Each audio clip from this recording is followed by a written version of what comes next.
Donc, à nouveau, bienvenue à toutes et à tous dans le cadre de ce webinaire intégrer le réemploi dans le cadre des marchés publics, le point de vue de l'acheteur, de l'architecte, de l'expert, bien sûr, en appel d'offres.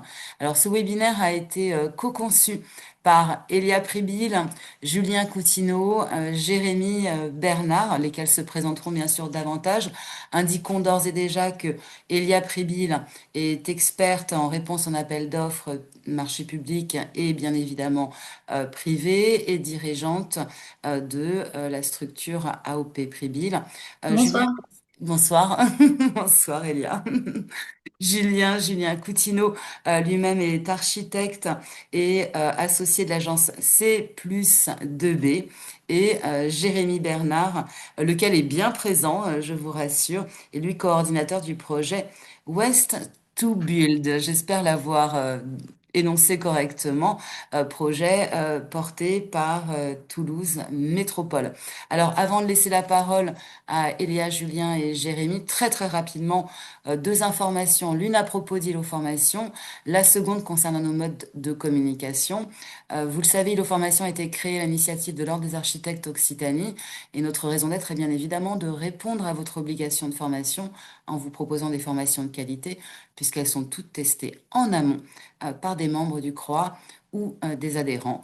Nous organisons évidemment des webconférences gratuites donnant lieu à attestation de formation complémentaires et nous pouvons co-construire à vos côtés des actions de formation, voire des dispositifs de formation au sein de vos agences. Nous appartenons au réseau de la formation continue des architectes, réseau conçu, créé par l'ordre national et les ordres en région. Et nos membres du bureau sont tous et toutes architectes. Concernant nos modes de communication, vous l'avez donc repéré puisque vous venez juste de l'utiliser. Vos caméras, vos micros sont bien évidemment coupés. En revanche, vous avez l'occasion tout du long de la webconférence, de poser vos questions à Elia Pribil, Julien Contino, Jérémy Bernat, dans ce fameux onglet Q&R que vous venez d'utiliser.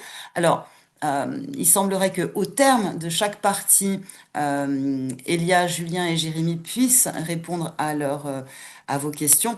En revanche, Elia Pribil, particulièrement en alerte, pourrait indiquer à Julien et à Jérémy que des questions devraient être résolues très rapidement. Euh, Elia, Julien, Jérémy, moi j'ai terminé ma présentation. Si vous êtes prêts, nous démarrons. Ok. Merci beaucoup Gaëlle du coup pour cette intronisation et la présentation aussi de d'ILO Formation et la construction de cette webconférence où on a le plaisir effectivement de partager avec vous sur ce sujet. L'idée autour de cette thématique, c'était de pouvoir présenter un projet concret avec l'école de Bénézet qui a été du coup conçue et construite, en tout cas suivie par C+2B, avec qui on a également l'habitude de travailler chez AOP Pribil. Donc, il nous dira effectivement, voilà, un petit peu tout ce concept autour de cette construction, avec évidemment Jérémy Bernard, qui, lui, en fait, permet à ce programme d'être développé, notamment porté par Toulouse Métropole. Donc, je vais de suite passer à la première diapo pour qu'on puisse se présenter respectivement. Donc, comme l'a judicieusement présenté Gaëlle, on a tous du coup en fait différentes interventions dans le cadre d'un appel d'offres, de la réponse et de la construction, puisqu'en fait effectivement comme on est dans le cadre d'un acheteur public, vous le savez, il y a des seuils à respecter et donc un code de la commande publique à appliquer pour nos chers impôts. Voilà. Et effectivement, dans ce cadre-là, les appels d'offres publics permettent de cadrer. Mon objectif, c'est aussi de soulever des sujets tels que quelle est la part de responsabilité par un acheteur public de faire des achats dits responsables. Achat responsable, bien sûr, permet d'aborder à la fois le côté durable, le côté social. Et on le verra plus longuement avec du coup les deux autres intervenants, la partie également dans la conception. Donc, à partir du moment où on utilise aussi de l'argent public, effectivement, essayons de construire durablement et de façon pérenne. L'objectif de l'agence AOP Pribil, c'est effectivement de monter des stratégies et de permettre de profiter de ce canal de diversification, puisque voilà, aujourd'hui, on a quand même aussi pas mal d'acteurs qui ne répondent pas du tout aux appels d'offres publics ou même privés, en sachant que l'appel d'offres n'est qu'un processus d'achat et rien d'autre. Donc effectivement, même Julien va pouvoir parler à un moment donné du choix des entreprises qu'il a fait dans le cadre de son appel d'offres à lui pour pouvoir sélectionner les entreprises qui construisent. Donc on est bien dans un process en fait de sélection. Et on le sait, du coup, effectivement, pour répondre favorablement à l'ensemble de cette procédure, il y a un certain nombre de choses à respecter. Et donc, le travail au sein de l'agence AOP Public, déjà, c'est de vous faire gagner du temps, bien évidemment, et de pouvoir en plus vous aider à sélectionner des marchés qui vous permettent de convertir. Donc voilà pour ma part. Nous avons été créés en 2020 et aujourd'hui, on est, donc, comme je disais, 4-5 collaborateurs depuis Albi. Et donc, j'ai le plaisir de travailler avec Julien Coutinho, que je vais laisser se présenter dans cette webconférence. Et bonsoir à tout le monde. Julien Coutinho, je suis architecte associé de l'agence C+2B Architecture à Toulouse. Je vais y revenir plus longuement lors de ma présentation. On est une agence basée sur Toulouse et qui travaille essentiellement sur du marché public dans la région toulousaine et l'Occitanie, et plus particulièrement sur des projets scolaires et encore plus particulièrement sur des projets de réhabilitation. Donc le réemploi, ça fait un petit moment qu'on aborde ce sujet et on a pu transformer l'essai de manière très exhaustive sur le projet expérimental de l'école de Bénézet, porté par la mairie de Toulouse et intégré au programme européen Life Waste to Build, que Jérémy Bernard va pouvoir vous présenter. Donc c'était une super opportunité pour nous de transformer les petits essais qu'on avait pu faire auparavant. Et donc, je vais, lors de ma présentation, vous parler de l'école Bénézet comme support très précis, très concret des possibilités du réemploi avec ses limites et ses points positifs. Voilà. Euh, c'est à mon tour, j'imagine. Donc, bonsoir à tous. Je suis Jérémy Bernard. Je travaille comme ça a été dit, à Toulouse Métropole, et je suis le coordinateur du projet Life Waste to Build que je vais vous présenter rapidement tout à l'heure. Et donc, moi, je travaille à la direction implantation économique de Toulouse Métropole, dans la mission économie circulaire qui a pour objet de mettre en œuvre la stratégie métropole de l'économie circulaire qui a été votée par les élus de la métropole, et donc dans lequel s'inscrit complètement le projet Life Waste to Build. Merci beaucoup pour vos présentations. Je propose effectivement donc de rentrer dans le vif du sujet en citant un petit peu l'ensemble des 4 piliers qui vont diriger un petit peu cette webconférence. Donc, à l'appui, comme l'a indiqué Julien Coutinho, on va effectivement s'appuyer sur ce projet qui a été mené par les 2 autres intervenants. Et l'idée, c'est d'appréhender les attentes de l'acheteur public, d'une part, puisqu'on le sait, en fait, déjà, il faut être sélectionné, n'est-ce pas, Julien, pour pouvoir concourir, et structurer des réponses architecturales et de conseils adaptés au marché public, en plaçant donc le réemploi et l'économie circulaire au cœur des projets. Donc très rapidement, vraiment sur l'introduction du projet, on est sur un projet qui présente un niveau E4-C1, donc avec le fameux programme Life Waste to Build, qui présente un prix donc chantier exemplaire abouti. Je pense que du coup, Jérémy Bernard nous en dira un peu plus aussi sur ce prix. On vous présente évidemment l'équipe de maîtrise d'œuvre qui a suivi le chantier qui a conçu le chantier avec C+2B. Donc, au cours de cette webconférence, nous allons aborder du coup un programme en 4 points. Effectivement, le premier point, c'est la phase de lancement de l'appel d'offres, la place du réemploi dans le marché. Donc, comment à ce stade-là, en fait, les acheteurs ont pu effectivement pousser ce projet, ont sélectionné ce projet pour en faire un appel d'offres exemplaire. La phase de sélection, donc qui permet effectivement de concourir, et par la suite la phase études et la phase travaux. Donc effectivement, on est déjà sur 4 étapes importantes qui doivent être prises en compte par le marché, et notamment, comme on le disait, c'est de la responsabilité des acheteurs publics. Donc, vous savez, aujourd'hui, il y a une réglementation, ou vous ne le savez pas, mais je vous l'indique, il y a une réglementation autour des achats responsables, notamment portée par les acteurs publics, donc qui émane directement du gouvernement, de nos ministères de l'économie, et notamment dans le secteur de la construction. Puisqu'aujourd'hui, on sait que le bâtiment est l'un des secteurs qui, malheureusement, pollue encore le plus. Et donc, l'idée, c'est, à travers un programme, donc notamment celui qui est présenté aussi et qui est porté par Monsieur Bernard, de réduire l'impact de la pollution à travers nos constructions. Et ça passe bien évidemment par une anticipation des projets, donc identifier les projets qui vont faire l'objet de cet enjeu, et également de le faire ressortir dans l'appel d'offres. Et c'est là où effectivement on peut se poser pas mal de questions avec les acheteurs. Donc j'ai la chance d'avoir échangé notamment avec plusieurs acheteurs, dont Toulouse Métropole, mais pas que. Il y a aussi la RAC pour la région. Il y a d'autres acteurs comme Supaéro, par exemple, ou les ministères. Donc, effectivement, on va avoir différents pouvoirs adjudicateurs.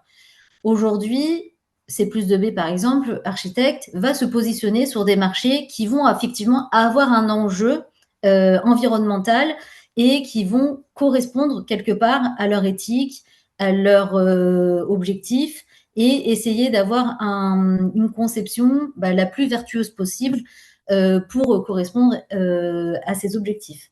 Donc l'achat responsable, on l'a dit, ce n'est pas que le choix des matériaux, c'est également la durabilité, mais on l'a vu aussi, l'insertion sociale notamment. Donc on est bien sur 2 sujets. Vous l'avez vu pour ceux qui répondent aux appels d'offres, des fois, ça paraît compliqué de pouvoir allier les 2, en sachant encore une fois que la réglementation va obliger les acheteurs publics à faire soit l'un, soit l'autre, voire les 2, et que cette réglementation va commencer effectivement à s'appliquer de plus en plus.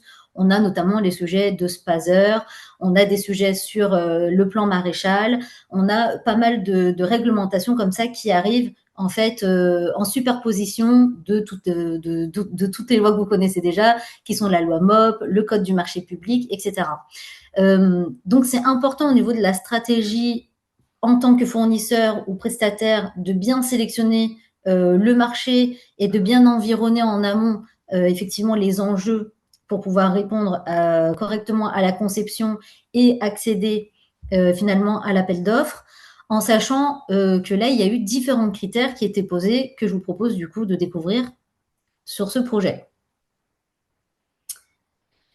Donc, on a au niveau de l'appel d'offres, en fait, il y a eu 2 parties. La première, effectivement, au-delà de faire appel en tout cas de faire un budget autour de ce projet, on a la première phase, nous, qu'on appelle la phase candidature ou la phase 0, qui est du coup la partie où on va candidater et on va montrer qu'effectivement, on va être en capacité de répondre aux objectifs en phase concours. La phase concours correspond généralement entre 3 et 5 architectes qui vont être retenus, donc suite à la première phase de candidature, pour pouvoir en fait émettre, donc là vous le savez, le concours, donc une esquisse plus, donc en fonction, une esquisse plus, un APS etc., pour pouvoir du coup être retenu comme architecte sur le projet, comme maîtrise d'œuvre du coup, parce qu'il y a le groupement, bien sûr, l'architecte n'étant pas seul. Dans cette première phase de candidature, on voit que les critères de notation qui ont été retenus étaient les compétences des candidats par spécialité. Donc là, c'est vraiment tout le groupement qui va être observé dans son ensemble pour pouvoir en fait déterminer s'il y a effectivement les bonnes références, s'il y a eu une approche déjà vertueuse par rapport à l'environnement, les qualités des références de chacun des membres. Donc c'est assez important, même si effectivement on n'a pas encore de projet qui porte la mention qui est demandée ou la certification, parce qu'évidemment il y a quand même pas mal de labels qui peuvent être utilisés. Mais par exemple, je sais que C+2B a pas mal de projets en E+, C-. Et du coup, même sans avoir effectivement un appui concret sur cette labellisation, par contre, il y avait déjà des projets avec des références, avec déjà des enjeux portés sur l'environnement qui permettaient effectivement à C+2B d'être retenu dans cette phase et de présenter des références solides. C'est là où la stratégie par rapport à la sélection des appels d'offres que doivent faire les architectes doivent démontrer effectivement qu'il y a déjà une approche vertueuse environnementale qui a été déjà expérimentée dans d'autres projets. Aujourd'hui, il y a des labels, donc effectivement, que M. Bernard va nous présenter, mais des projets E+, C-, ça date pas d'hier, ça fait déjà plus de 10-15 ans qu'on en parle. On a des projets aussi, par exemple, Envirobat ou avec d'autres labels qui permettaient déjà, en fait, de parler donc de projets peut-être qu'on connaît plus. Ça va être sur des matériaux biosourcés, ça va être sur des projets HQE, voilà. Donc, il y a d'autres noms, mais qui permettaient d'avoir une approche sur un début de circularité, même si effectivement, au niveau du cycle de vie des matériaux, du BIM, etc., encore une fois, je ne veux pas déborder sur mon sujet, mais en fait, il y a déjà en fait des sujets qui étaient transversaux. Et aujourd'hui, c'est l'ensemble de tous ces critères qui ont permis effectivement aux 4 architectes d'être retenus. Donc, on le voit, les moyens de chacun des membres. Donc là, c'est votre capacité à montrer que vous avez une équipe solide, que vous maîtrisez votre plan de charge, que vous allez effectivement pouvoir faire la conception. Donc, c'est ces critères-là que l'acheteur va regarder. Et enfin, la lettre de motivation. Alors, il y a écrit critères additionnels, mais effectivement, c'est quand même ce qui va vous permettre de faire la différence. Si dans le panier de crabe, où il peut y avoir entre 40-80 candidatures parfois, pour être retenu parmi les 4 architectes, avec la prime et le cadrage, effectivement, il va falloir en fait regrouper les 4 critères et choisir un groupement. Donc c'est là aussi où les références de l'architecte sont primordiales, mais celles du groupement sont aussi très importantes. Donc pour revenir sur la maîtrise d'œuvre, et je pense que du coup Julien pourra aussi confirmer, TPFI, il y a Solaire, IDE, donc on n'oublie pas de les citer, Eco, Emacoustique, Epic, Conseil et Kairos, ont effectivement démontré qu'ils avaient des références. Et c'est pour ça que du coup, la maîtrise d'œuvre, enfin en tout cas l'architecte, est parti avec eux sur ce projet pour présenter des références. Très certainement également qu'il y avait des références communes, des habitudes de travail, et donc une facilité à démontrer à l'acheteur que là, il y avait des synergies, qu'il allait avoir un savoir-faire et une expertise qui allait vraiment se mettre au service de cette candidature. Donc, c'est vrai que cette première phase 0 ou candidature, on a l'habitude de dire, bon, comment on va être retenu, sélectionné, etc. C'est un peu compliqué de sortir un petit peu de ce panier à crabe quand on a envie de justement sélectionner des projets intéressants. Et en fait, voilà, il faut savoir que l'analyse de ces critères est hyper important au niveau stratégique pour essayer en tout cas de se positionner sur l'appel d'offres. Les acheteurs ont fait un travail en amont qui était justement d'identifier un projet qui permettait au niveau de l'enveloppe financière de mettre en place aussi ce projet parce en fait, plusieurs questions pour lesquelles je ne pourrais pas forcément répondre systématiquement, mais à partir de comment on choisit le projet, peut-être que M. Bernard pourra nous aider sur ce sujet-là ou pas. Quelle est l'enveloppe? Puisqu'aujourd'hui, effectivement, est-ce que avoir de la circularité, choisir le réemploi, etc., est-ce que ça a un coût? Est-ce que ça a un impact sur l'enveloppe par rapport au choix des acheteurs? Idem pour l'insertion sociale. et le volume d'heures, du coup, qui est choisi dans ce cadre-là. Une fois qu'on a été retenu, donc dans cette phase, on sait qu'on va être amené à concourir. C'est là où effectivement, là, il y a d'autres critères qui rentrent en jeu. Ce qui est bien en fait, c'est que dans la phase appel d'offres, donc dans le fameux règlement de consultation, on va avoir déjà les critères sur la prochaine phase qui vous permettent déjà de savoir sur quoi vous allez être jaugé. Donc là, en l'occurrence, il y avait l'adéquation de la réponse au programme fonctionnel, bien entendu, et la compatibilité du projet avec l'enveloppe prévisionnelle, et le respect du planning, la qualité de la réponse technique, architecturale et urbaine, et la qualité de la réponse environnementale. Donc, c'était évidemment les 3 points sur lesquels le projet allait être du coup jaugé. Je ne sais pas si, Julien, vous aviez eu une négociation ou pas sur ce projet, ou vous aviez été retenu directement. Je On ne sais a pas si été, tu t'en on souviens. a été retenu directement sur concours type esquisse. D'accord. Il n'y avait pas eu de négo. Il n'y a pas eu d'oral. Non. Il n'y a pas eu d'oral. Ouais. Donc, des fois, c'est vrai il y a des points de sujet à ce niveau-là. Et du coup, vous aviez eu dans cette phase-là, je pense à peu près un mois pour présenter entre le moment où il y a l'attribution et la phase concours, il y a à peu près un mois et demi de travail. Ouais, on était plus sur 7 semaines Ouais, de concours en 2021. d'accord. Et donc, ouais, de 2021, donc on est en 2026, je vois que ça t'avait marqué. Effectivement, donc il y a tout ce temps voilà, qui s'est écoulé jusqu'à la livraison, parce que là, la livraison a été faite quand? En septembre, enfin pour la rentrée de septembre 2025, avec une Mm. réception un petit peu en amont pour laisser la mairie apporter le mobilier et se préparer. Oui, voilà. Donc après, il y a eu on va dire la livraison de la coque et plus, et après le mobilier qui est arrivé pour la rentrée en amont. Par rapport au choix du groupement, peut-être tu peux me confirmer ce que j'étais en train du coup d'initier.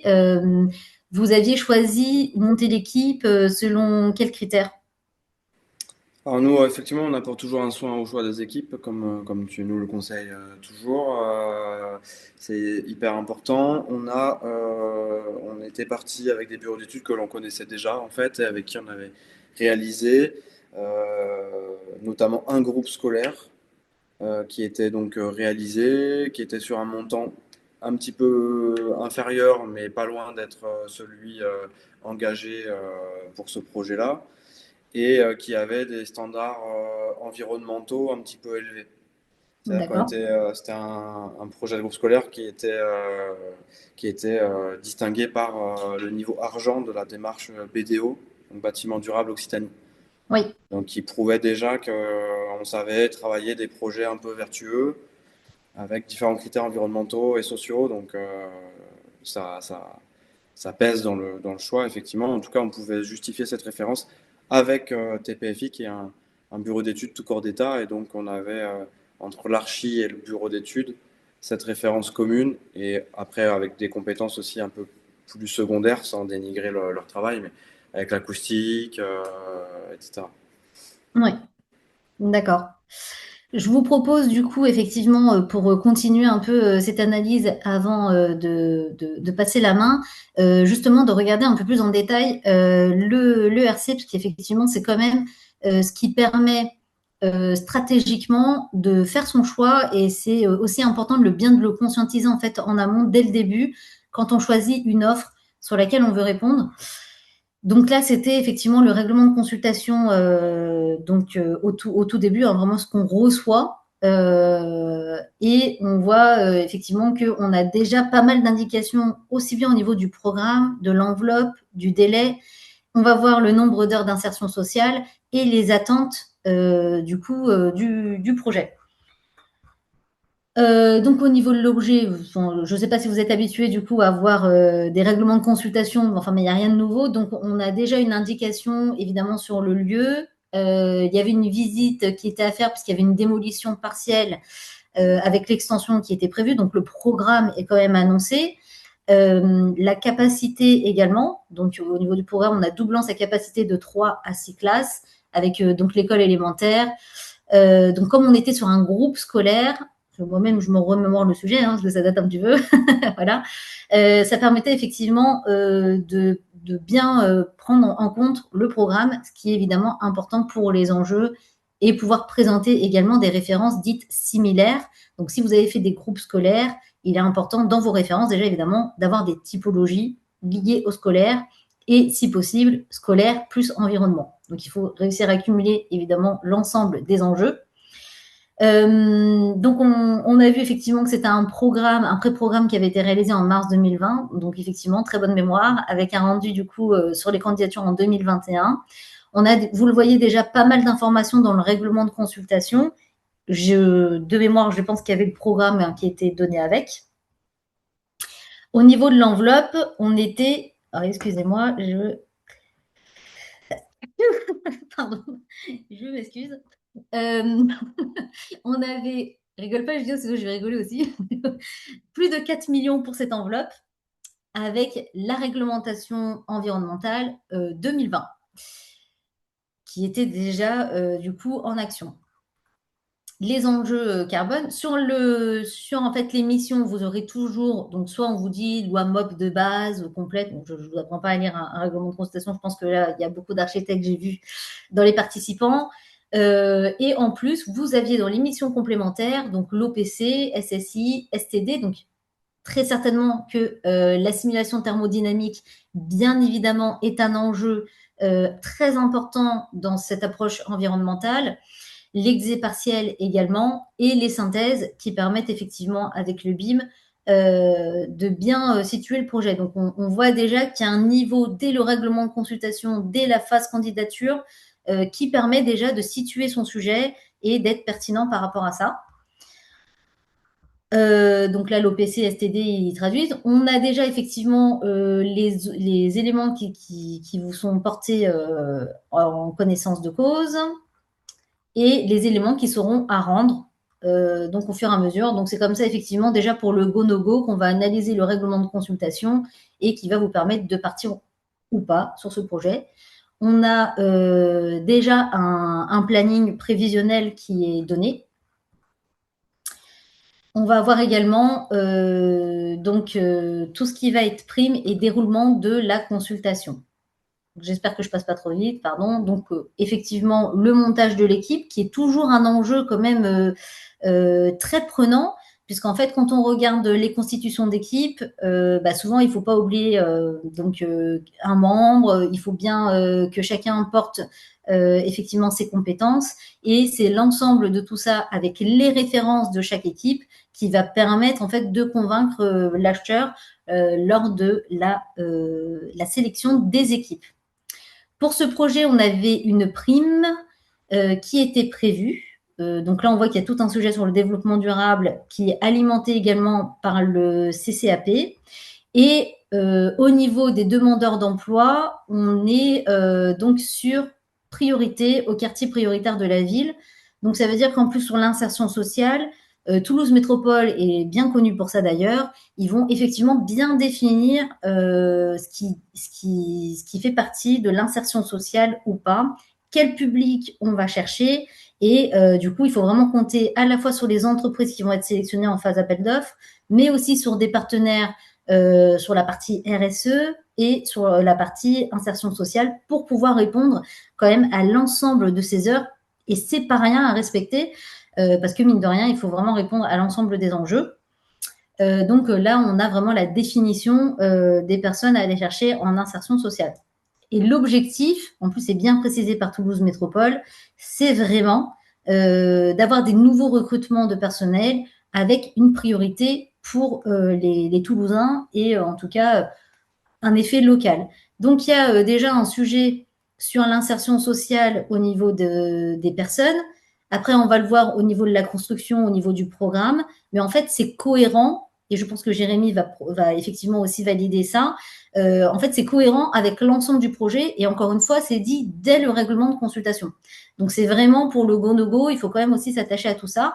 Et le nombre d'insertions minimales étant quand même de 400 heures. Encore une fois, c'est pas rien pour un projet à 4 millions. Donc, du coup, plus de 4 millions sur ce projet. Donc, vraiment, c'est aussi pour se rendre compte que dès le début du projet, tout est dit déjà dans le règlement de consultation. Et c'est vrai que pour ça, Toulouse Métropole est assez carré parce que c'est pas tous les règlements de consultation qui sont aussi précis. J'ai fini en tout cas pour ma partie au niveau de la stratégie, des appels d'offres. En tout cas, n'hésitez pas si voilà, il restait des questions à ce sujet-là. Sachez que de manière générale, le MOA pour choisir un architecte, mais je suppose que certains déjà qui sont participants à cette webconférence l'ont déjà fait. Quand on est jury, puisque ce sont vos pairs et des bureaux d'études qui font partie du jury, en phase candidature, les références sont mises en fait généralement en diaporama. Il faut qu'il y ait un premier tour de table, que le jury donne au moins une voix, le projet est revu et en fait ce sont vos références qui permettent effectivement d'être sélectionnés avec les enjeux environnementaux, l'insertion sociale. Voilà, il faut vraiment que tous les enjeux soient croisés et donc il faut être bon pour être retenu, aussi bien avec son groupement, ses références et effectivement son approche architecturale. Donc, encore une fois, félicitations à Julien d'avoir été retenu sur ce projet et qui va pouvoir développer effectivement le sujet. Je vais laisser la parole à Jérémy, donc sur ce programme plus précisément porté par Toulouse Métropole. Bien, merci. Je te Alors, laisse la main aussi sur le partage d'écran si tu le souhaites. oui, je veux bien.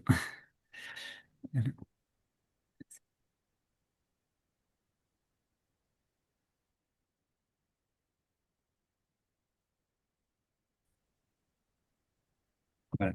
Donc, comme je le disais tout à l'heure,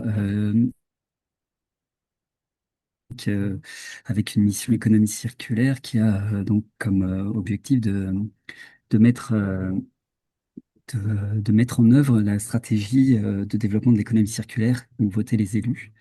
Et en fait, il y a eu une étude sur les flux de matériaux et les flux économiques sur le territoire qui a mis en évidence la pertinence de travailler sur le secteur du BTP pour voir comment, en recircularisant une partie de cette économie, on arrivait à créer de la valeur sur le territoire et on arrive à créer des emplois. Ça, ça a ciblé le secteur du BTP comme un des secteurs prioritaires sur lequel travailler. Et c'est dans ce cadre-là a eu lieu en 2019 la déconstruction du parc des Expos sur l'île du Ramier. L'idée là a été de mettre, d'analyser en fait comment sur toutes les ressources qui étaient en place sur le parc des Expos. Donc là, on voit bien qu'on est sur des ressources. Pas comme ça a été indiqué par certains participants, comme des ressources à valeur patrimoniale et historique. Là, on était plutôt vraiment sur du réemploi de matériaux qui existent partout, y compris des choses pas forcément hyper qualitatives, mais voilà, et se poser la question au niveau par exemple, des radiateurs rayonnants, au niveau des charpentes métalliques, au niveau des bardages, voir comment tous ces matériaux pouvaient être réemployés, de quelle manière on pouvait valoriser un maximum les matières qui étaient en place. Et donc, ce travail qui a été fait avec Cinétique, qui est une association locale qui travaille sur l'achat responsable, on a pu avoir une valorisation matière de plus de 98% sur ce chantier-là. Et en faisant cette expérience-là, on s'est rendu compte que c'était pertinent d'un point de vue environnemental, d'un point de vue économique, d'un point de vue emploi, mais que c'était pas évident et que c'était pas fait. On observe bien que c'est pas fait sur tous les chantiers. Et c'est dans cette idée-là qu'a été donc développée l'idée de créer un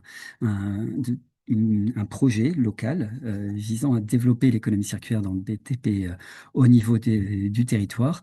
Et on a demandé un financement à l'Europe dans le cadre du programme LIFE. Donc, on a défini ce programme et on est allé chercher un financement au niveau de l'Europe. Donc, est-ce que vous voyez correctement mon écran? Oui. Donc, on a monté un consortium donc avec Cinétique, l'INEC, l'Institut national de l'économie circulaire, l'École de commerce TBS, le CSTB, Envirobat Occitanie et la Fédé locale du BTP.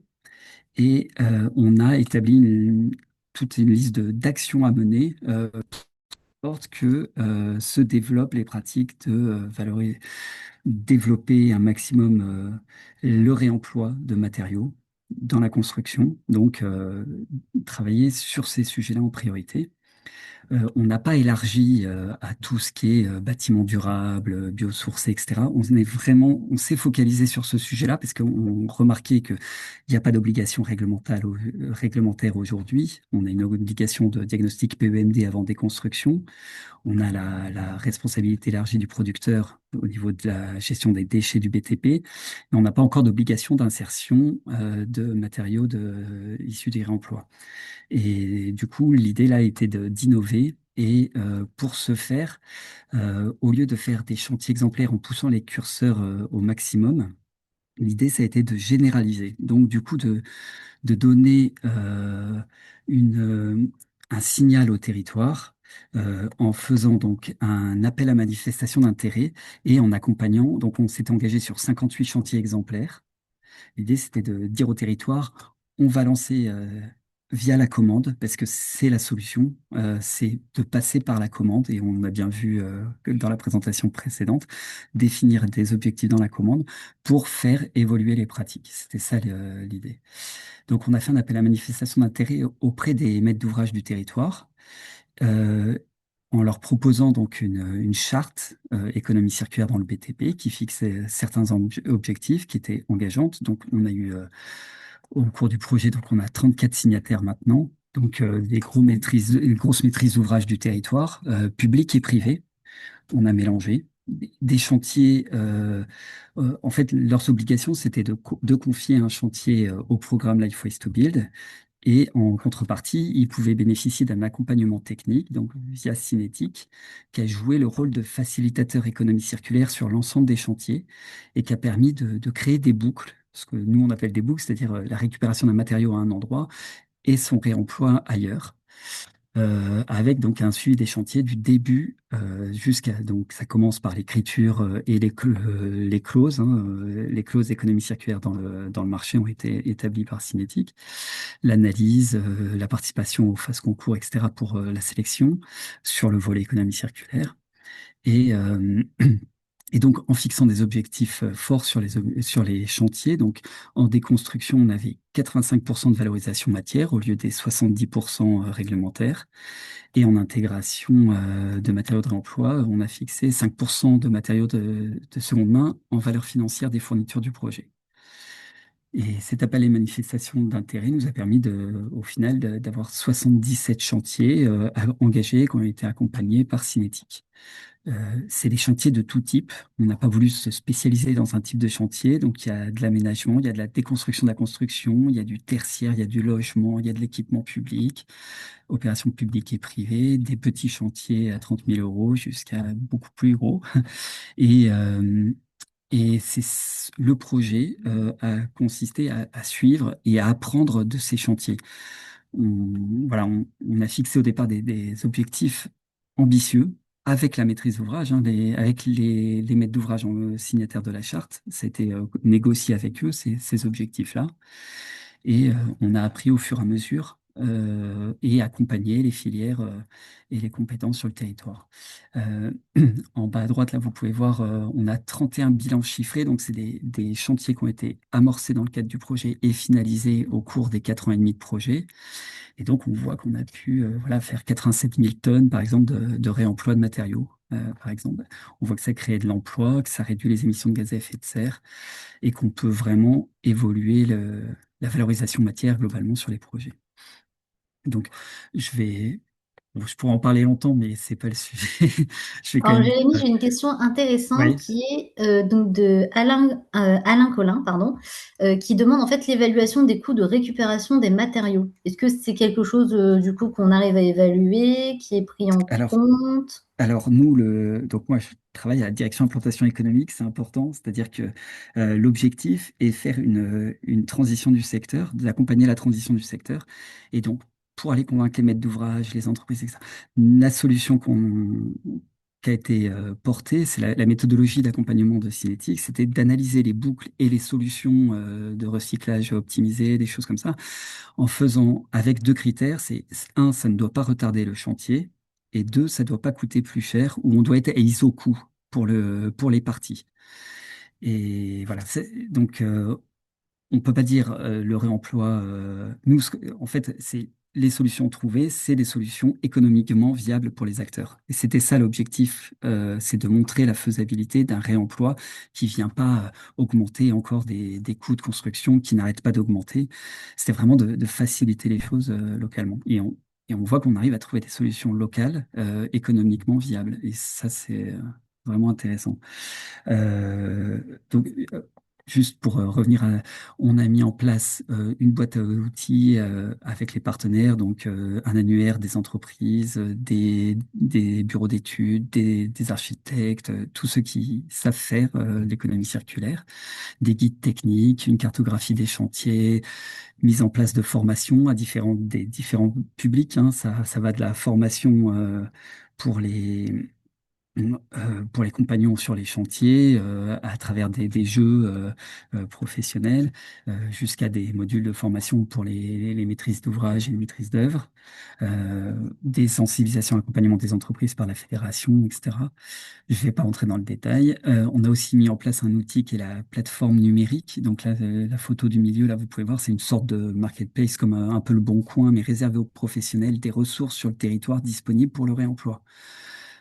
Les petites vignettes, là, c'est des lots de matériaux qui sont actuellement sur des chantiers en vue de déconstruction. Donc, on essaye de trouver repreneur via la plateforme numérique pour ensuite pouvoir permettre à la maîtrise d'ouvrage de financer une dépose sélective et du coup récupérer les matériaux de réemploi. Voilà. Donc voilà, c'est un outil de facilitation. Donc là, c'est gratuit. Je le dis à toutes les personnes présentes. Là, vous pouvez vous inscrire sur cette plateforme, indiquer, aller faire des recherches de matériaux.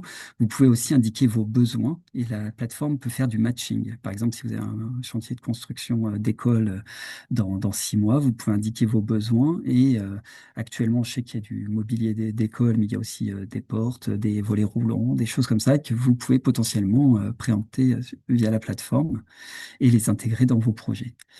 Et en bas à droite, juste pour finir, on accompagne aussi les filières locales pour la mise en place d'une plateforme. Donc, la parcelle que vous voyez là, c'est à la cartoucherie. Et au printemps s'installe donc l'association Rotolosa qui va pouvoir du coup maintenant proposer du stockage de matériaux en vue de réemploi. Donc avec petit à petit des mises en place de reconditionnement de matériaux, etc. Donc les chantiers sont nombreux, donc je vais pas en parler, mais voilà, moi je suis particulièrement content du chantier de l'école Bénézet. Nous, il nous a été très utile dans le projet parce que démontrer la faisabilité du réemploi dans une école, c'est au niveau des exigences qu'on a dans une école par rapport au public attendu, à toutes les réglementations qui s'appliquent, etc.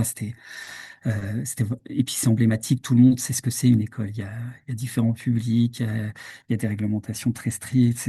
Moi, j'ai trouvé que c'était très intéressant d'avoir le retour sur une école qui est très bien réussie. Donc ça, bravo encore à C+2B pour la finalisation du projet, parce que vraiment, ça nous fait une belle vitrine, en tout cas, pour montrer ce que peut donner le réemploi dans la construction.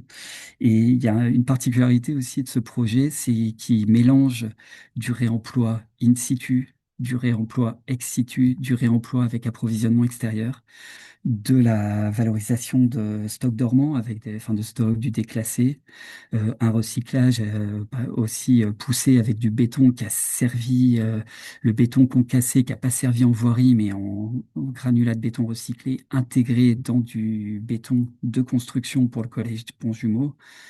Donc voilà, on a eu vraiment des belles réussites sur ce projet. Voilà. Moi, Alors, je je me suis permets de bien sûr à votre rebondir, disposition. Jérémy, du coup, merci beaucoup pour ces précisions.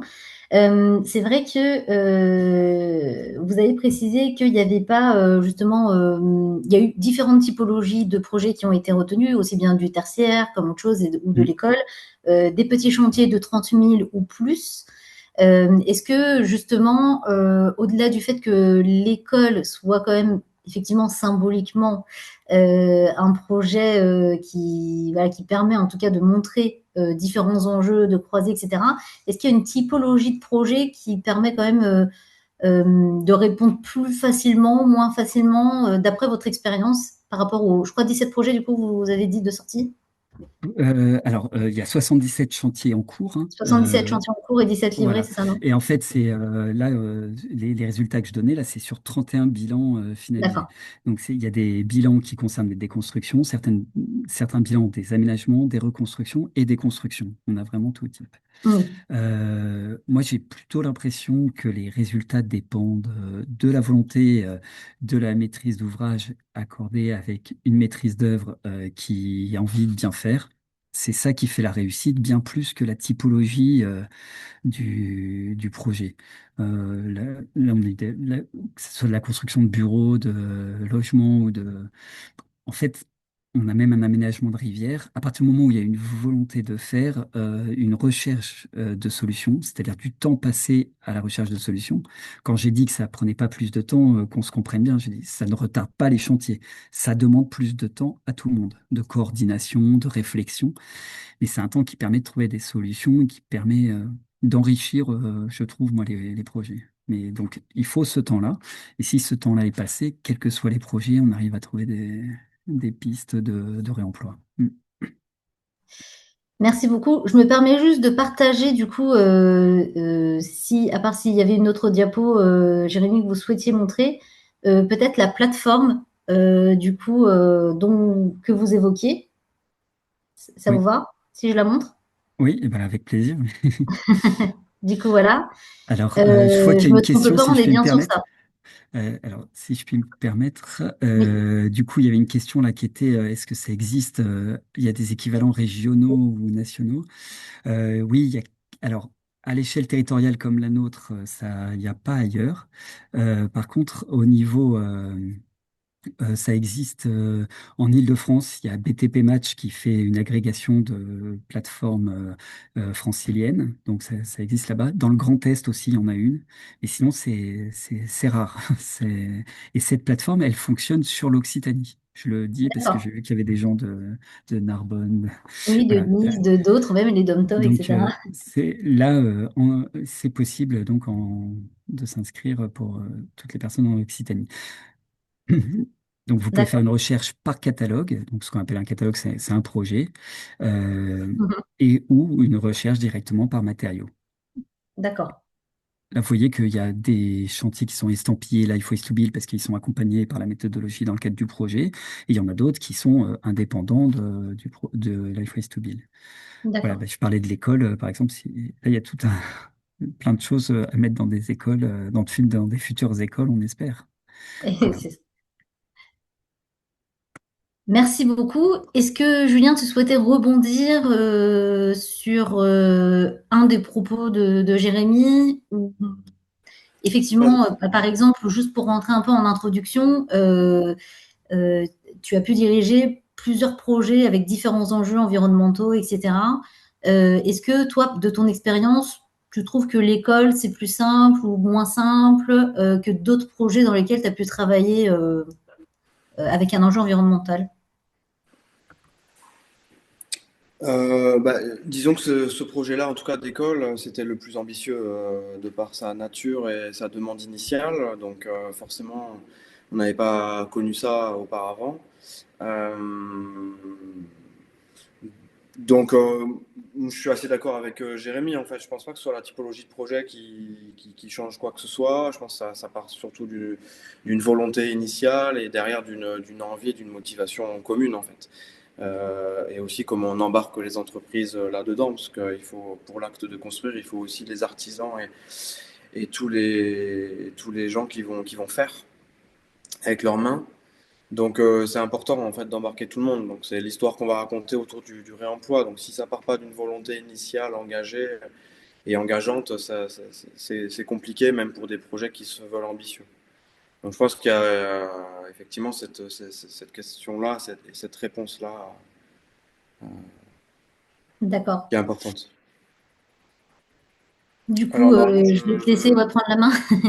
ouais, j'ai pris la main sur le partage. Est-ce que vous voyez mon écran là? Oui. Enfin, en tout cas, moi, oui. Ok.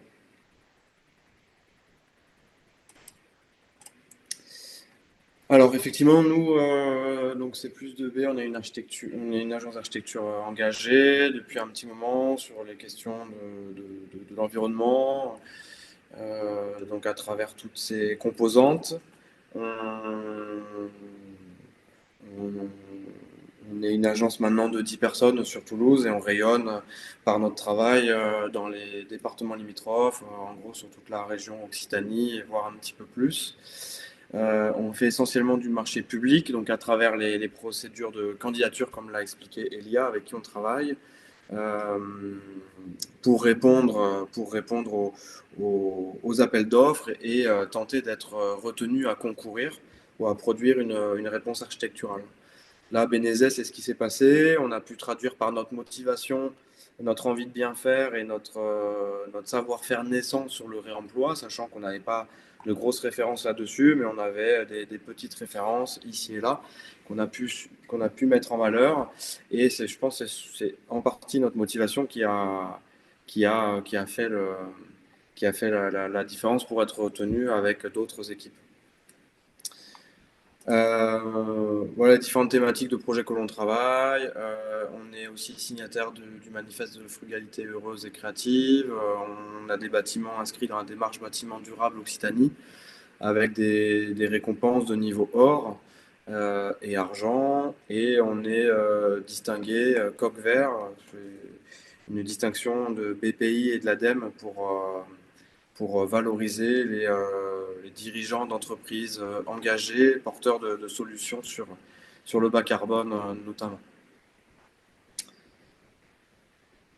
Alors juste avant d'attaquer dans le vif du sujet, à savoir vraiment le concret de l'école Bénézet et comment on a traduit et réalisé le réemploi, parce qu'on a commencé à en parler beaucoup, mais vous avez encore pas vu grand-chose, donc on va s'en approcher tout doucement. Pourquoi agir? Bah, l'urgence du réemploi dans la construction, elle est là et depuis bien longtemps. Euh, le bâtiment, c'est un secteur qui est un très gros générateur de déchets, hein. Comme on peut le savoir, en France, ça représente par an plus de 240 millions de tonnes. C'est l'équivalent de plus de 40 pyramides de Khéops, pour faire une petite idée, en masse déchets. Donc c'est énorme. Et donc, il est temps d'agir. Et donc, nous, les prescripteurs, les responsables dans l'acte de construire, on se doit d'avoir une, euh, une responsabilité et un engagement total pour réduire cette quantité de déchets. Donc euh, maintenant il y a des objectifs qui sont fixés par la loi AGEC, la loi anti-gaspillage pour l'économie circulaire, avec une obligation de diagnostic PEMD. Je vais y revenir juste après. Il y a la RE 2020 aussi qui fixe des objectifs environnementaux assez ambitieux et pour lequel le réemploi est un levier direct. Donc actuellement, le réemploi effectif dans la construction, il est inférieur à 1%. Donc c'est-à-dire que c'est rien du tout. Donc pendant longtemps, voilà, le bâtiment, le BTP, ce secteur-là, il est passé sous les radars environnementaux. C'est plus le cas et c'est très bien. Et au moins, ça nous pousse à agir. Donc là, ça commence par la déconstruction sélective. La déconstruction sélective, qu'est-ce que c'est? Donc on va éviter maintenant de parler de démolition où on vient tout mettre par terre et tout jeter, où tout devient déchet. Non, on va parler de déconstruction sélective, c'est-à-dire qu'on va trier vraiment à la source pour éviter de créer les matériaux en tant que déchets, si possible. En tout cas, on est vraiment sur un acte volontaire de, d'éviter la démolition et de parler de déconstruction. Donc ça consiste à démonter méthodiquement un bâtiment pour en préserver l'intégralité des matériaux et de tout ce qui peut être réutilisé, réemployé ou recyclé, puisqu'on le verra, il y a des différences. Donc c'est aussi un levier économique, Jérémy Bernard l'a expliqué. Par exemple, une benne bien triée, en tout cas une benne classée par matériaux, ce sera toujours moins cher qu'une benne tout venant qu'il faut trier. Donc il y a des leviers économiques par ce bon sens en fait. Euh, la valorisation de matière peut aussi procurer et faire bénéficier des acteurs d'une économie liée à cette valorisation. Voilà, il y a tout un tas de petites choses qui font qu'en fait, le réemploi va pouvoir s'inscrire dans une boucle vertueuse économiquement parlant, par rapport à ce qu'on peut croire. Sur Bénézet, on a atteint un taux de valorisation qui était assez exceptionnel, qui était un petit peu au-dessus des autres chiffres de, de Jérémy sur l'ensemble du programme Lifewise to Build. Donc on a réussi à être très performant, donc c'est une vraie fierté là-dessus. On s'est inspiré d'architectes qui existent, comme Encore Heureux, qui sont pionniers dans cette démarche-là, qui expliquent que le meilleur déchet est celui qu'on ne produit pas, évidemment, et le meilleur matériau est celui qui existe déjà. Pour parler de l'école Bénézet, ce qui va nous intéresser, et donc tout le projet qu'on a mené ces dernières années, c'est un projet de déconstruction, donc déconstruction sélective, avec des amiantages, et de reconstruction totale. La mairie de Toulouse avait fait le choix de déconstruire cette école, puisque à réhabiliter, à rénover, ça devenait très compliqué, trop lourd, et le choix a été porté d'une déconstruction, on va dire, aimable et sélective. À ce programme-là, la mairie nous a rajouté la conception de la cour Oasis, c'est-à-dire que toute la cour qui n'était pas prévue au programme initial du concours, on a pu récupérer cet aménagement-là, cette conception-là, pour avoir une école neuve, totalement exemplaire, puisque à Toulouse, la mairie porte un programme de cours Oasis pour déminéraliser les cours dans les écoles existantes, et elle ne se voyait pas livrer une école neuve avec une cour à l'ancienne, avec un enrobé sombre. Alors, petite question, Julien. À quel moment, en fait, cette cour a été ajoutée dans le phasage? Dès la Durant les travaux. conception, genre la PS, la AVP ou... Non, pas du tout, durant les travaux, donc très Ah tardivement. oui! Ah, d'accord. Très tardivement, mais on a su réagir et avec toute l'équipe, on a réussi le pari qui était un peu compliqué. On va le voir. D'accord. L'équipe maîtrise œuvre, Elia en a parlé, donc une équipe complémentaire qui se connaissait déjà, donc ça c'est quand même assez important. L'enveloppe travaux qui a largement augmenté par rapport au concours, puisqu'il y a eu la cour Oasis, il y a eu le dessin du parvis extérieur, il y a eu des demandes complémentaires qui ont fait que la note a vraiment augmenté. Performance, on en a déjà parlé. On est sur un projet E4C1. E4, ça veut dire qu'on va produire de l'énergie. Donc, le toit est équipé d'une centrale photovoltaïque en autoconsommation. Et ensuite, C1, c'est le classement carbone, sachant que le C2, c'est sur un bâtiment qui va être très largement biosourcé, ce qui n'était pas le cas ici, puisqu'on pouvait pas mener tous les combats. Donc, on a choisi l'objectif programme qui était celui du réemploi très ambitieux. Même si on a quand même une réflexion sur l'impact carbone total du bâtiment. Donc c'est un concours qu'on a gagné en 2021 et les études, on a mené les études de 2021 pour finir ensuite les travaux en septembre 2025. Donc distinction effectivement lauréat d'un... Donc peut-être que Jérémy pourra en reparler par la suite. Lauréat du prix chantier exemplaire abouti auprès du programme Lifewise to Build. Donc les objectifs initiaux, c'était 85% de valorisation matière, 5% issus du réemploi en valeur financière. Et ensuite, nous, on a généré des boucles de réemploi à hauteur de 25 et on a évité près de 50 tonnes de CO2. Donc ça, c'est les chiffres qu'on va revoir par la suite. Pour reparler du contexte, rapidement, l'école Bénézet, donc ça, on voit le bâtiment central, la grande barrette, le bâtiment tout en long au milieu, c'est l'école Bénézet existante, donc telle qu'on l'a découverte. Donc on est sur une parcelle très atypique, tout en longueur, on est sur une école d'application, c'est-à-dire qu'on a l'IUFM, enfin l'ancienne UFM qui est juste à côté, et en fait c'est une école qui sert de formation aux futurs instituteurs et futures institutrices. Donc ça rend, dans l'histoire en tout cas du contexte, ça rend la chose un peu particulière. On a l'école maternelle qui se compose par ces bâtiments en long ici, qui a été elle rénovée dans le cadre d'un projet initié par la mairie de Toulouse en interne. Et donc on se retrouvait avec cette parcelle-là et l'école existante tout en longueur sur partiellement R+1 et rez-de-chaussée sur toute la longueur. On a un alignement de tilleuls classés en partie sud qui vient protéger une cour tout en longueur le long du bâtiment et qui vient lui procurer une valeur très particulière puisqu'on a des arbres exceptionnels qui créent une ambiance super pour une cour d'école. Quelques photos, donc on voit là la cour avec quelques arbres replantés, mais ensuite les tilleuls classés un peu plus au fond. Le bâtiment en rez-de-chaussée avec les salles de classe accessibles depuis la cour directement.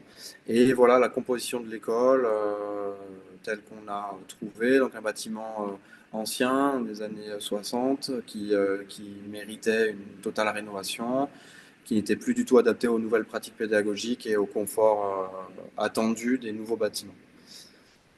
Le parvis avec l'école maternelle qui était rénovée, le parvis qu'il fallait retravailler dans le cadre des travaux pour en faire un commun avec l'école maternelle pour constituer un groupe scolaire dans son ensemble. Et donc la tête du bâtiment qui proposait pas grand-chose, on glissait entre les deux bâtiments pour découvrir ensuite la cour et l'accès aux salles de classe.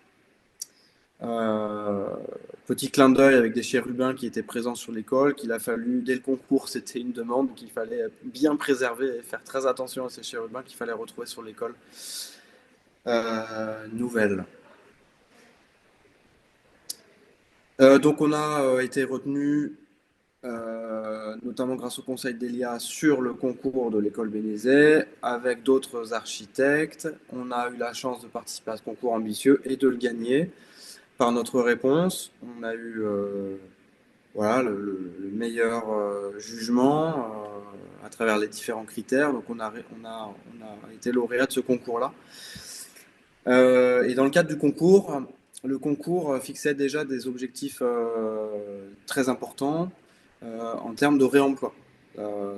Donc il y avait cette inscription au programme Life Ways to Build, donc projet exemplaire, projet ambitieux, avec des demandes particulières. Et donc nous, on connaissait quand même le réemploi parce qu'on s'y intéressait depuis longtemps. On avait pratiqué du réemploi sur des petits projets, mais pas dans une ambition comme celle-ci. Mais le concours, on l'a fait avec énormément d'envie et d'ambition, et on a proposé beaucoup de choses en réemploi, avec une priorité sur le réemploi in situ.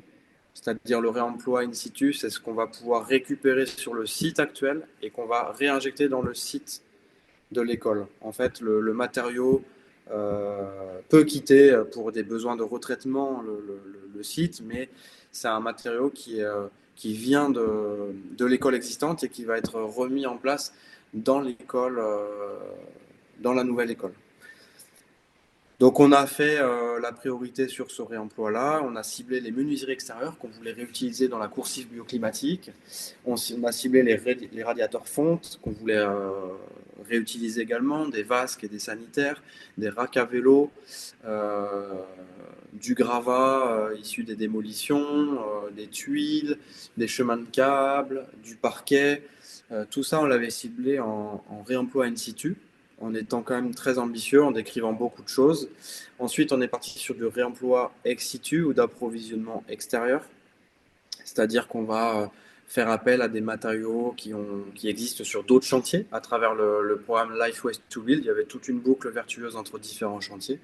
Donc comment on peut, alors au stade du concours, imaginer, puisqu'on n'en savait rien encore, dans la temporalité du chantier, c'était compliqué d'y voir clair. Donc, on avait imaginé que le bois de bardage, par exemple, puisse être récupéré sur d'autres chantiers ou éventuellement en métal. On avait ouvert la possibilité de revoir un peu les choses.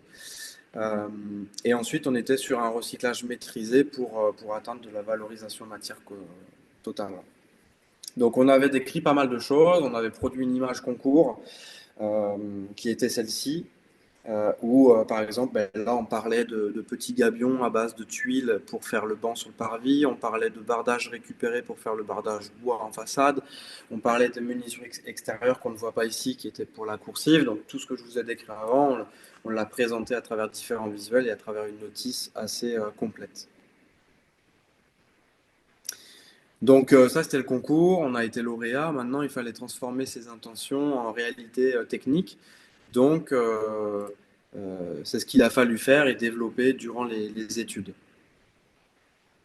Donc tout a commencé par le diagnostic PEMD qui maintenant bénéficie d'un cadre réglementaire, c'est-à-dire que c'est un diagnostic qui est obligatoire. Le diagnostic PEMD, c'est le diagnostic produits, équipements, matériaux, déchets. C'est un diagnostic qui va faire l'inventaire de tous les équipements, de tous les produits, de tous les matériaux de l'école existante. Donc nous, on est arrivé, ce diagnostic qui était déjà présent au stade concours. Donc on a pu bénéficier de ce diagnostic en amont des études et on a pu Donc commencer à là, en fait, l'éplucher. c'est Cinétique en tant qu'AMO qui avait déjà, en fait, c'est ça, monté. Oui, c'est très important de le signaler.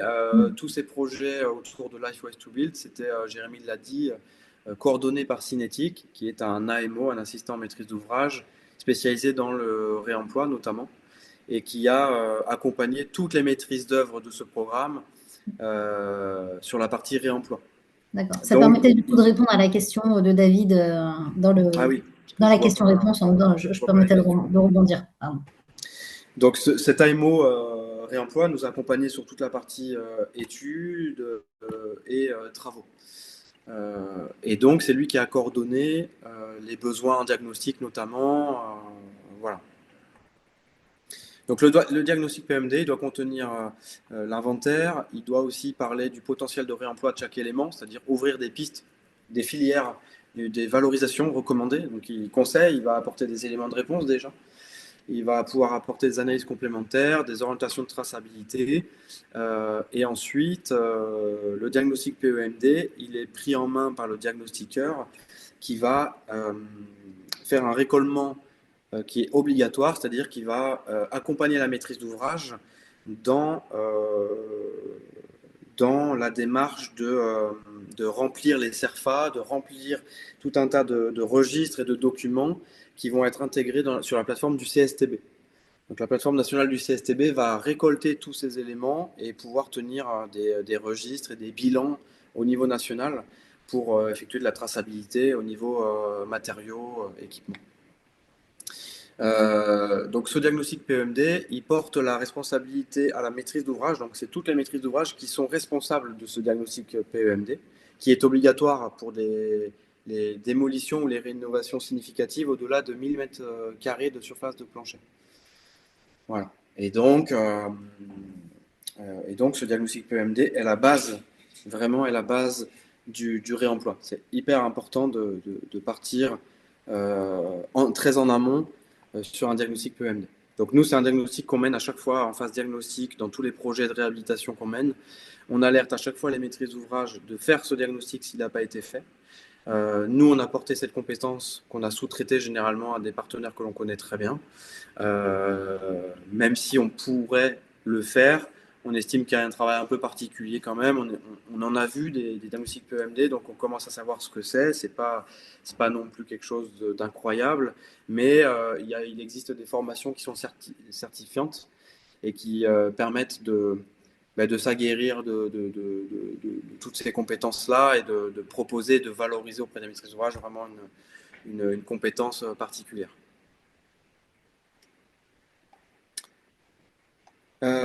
Donc pour les études, donc on est parti du diagnostic PEMD qui a été mené par Antea Group, donc qui a constitué l'audit complet qu'on a pu analyser.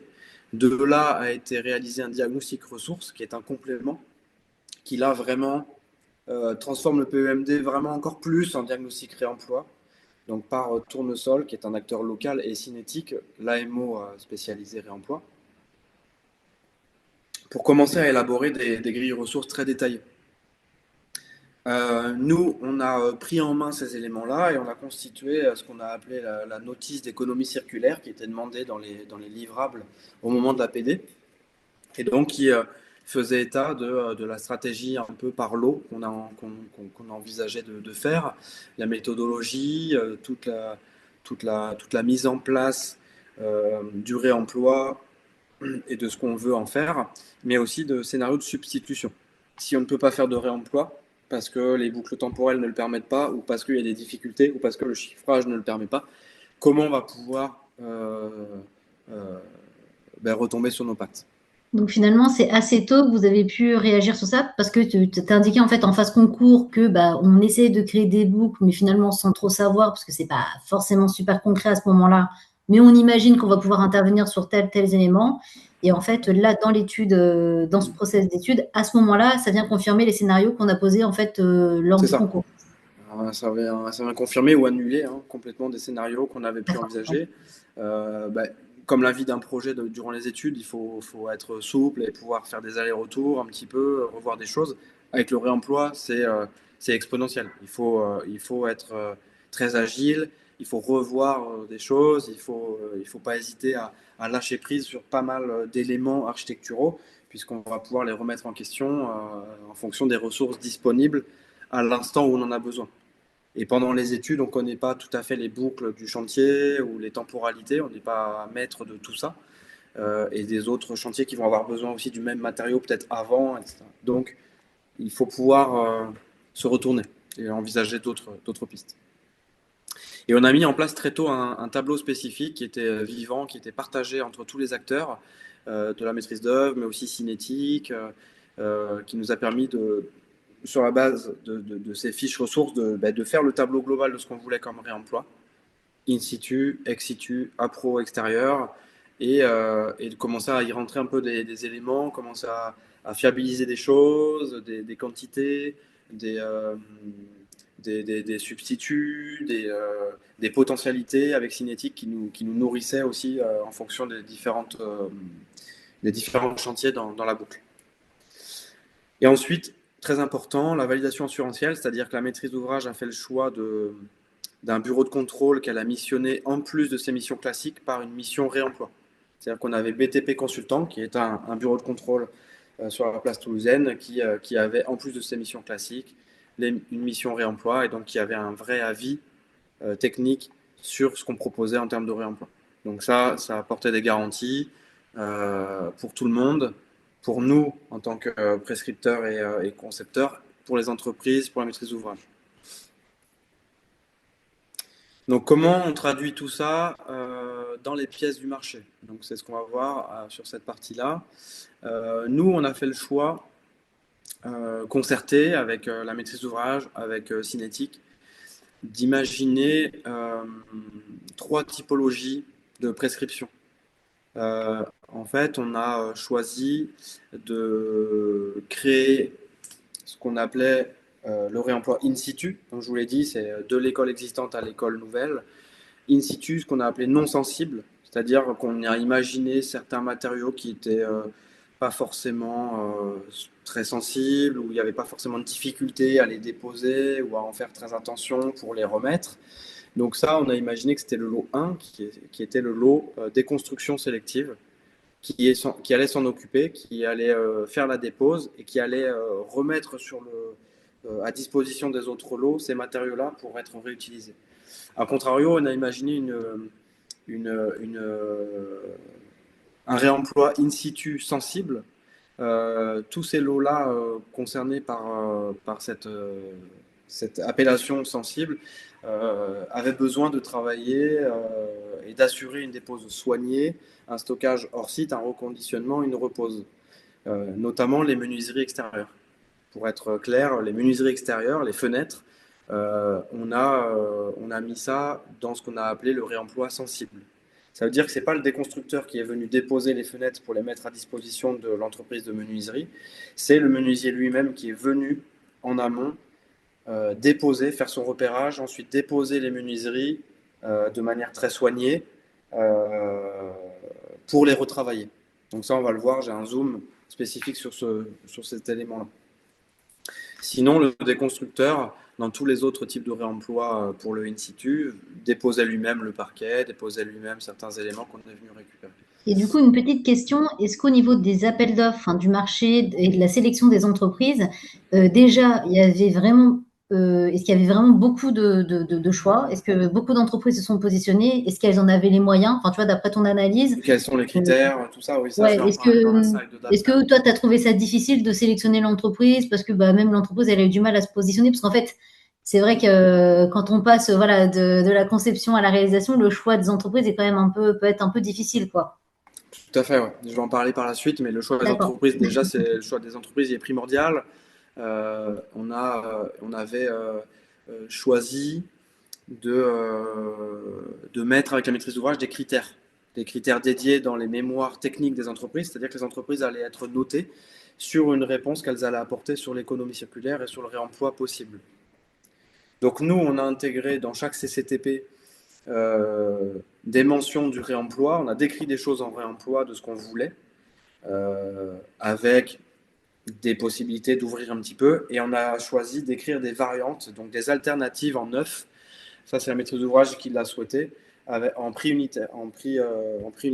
Donc, en fait, il fallait à Isoku proposer des solutions neuves. Si, par exemple, les radiateurs en réemploi de l'école existante, l'entreprise n'était pas capable d'assurer cet élément-là avec un prix convenable, et bien, en neuf, elle était obligée de nous assurer une réponse pour des radiateurs neufs à Isoku de ce qui avait été proposé à la base.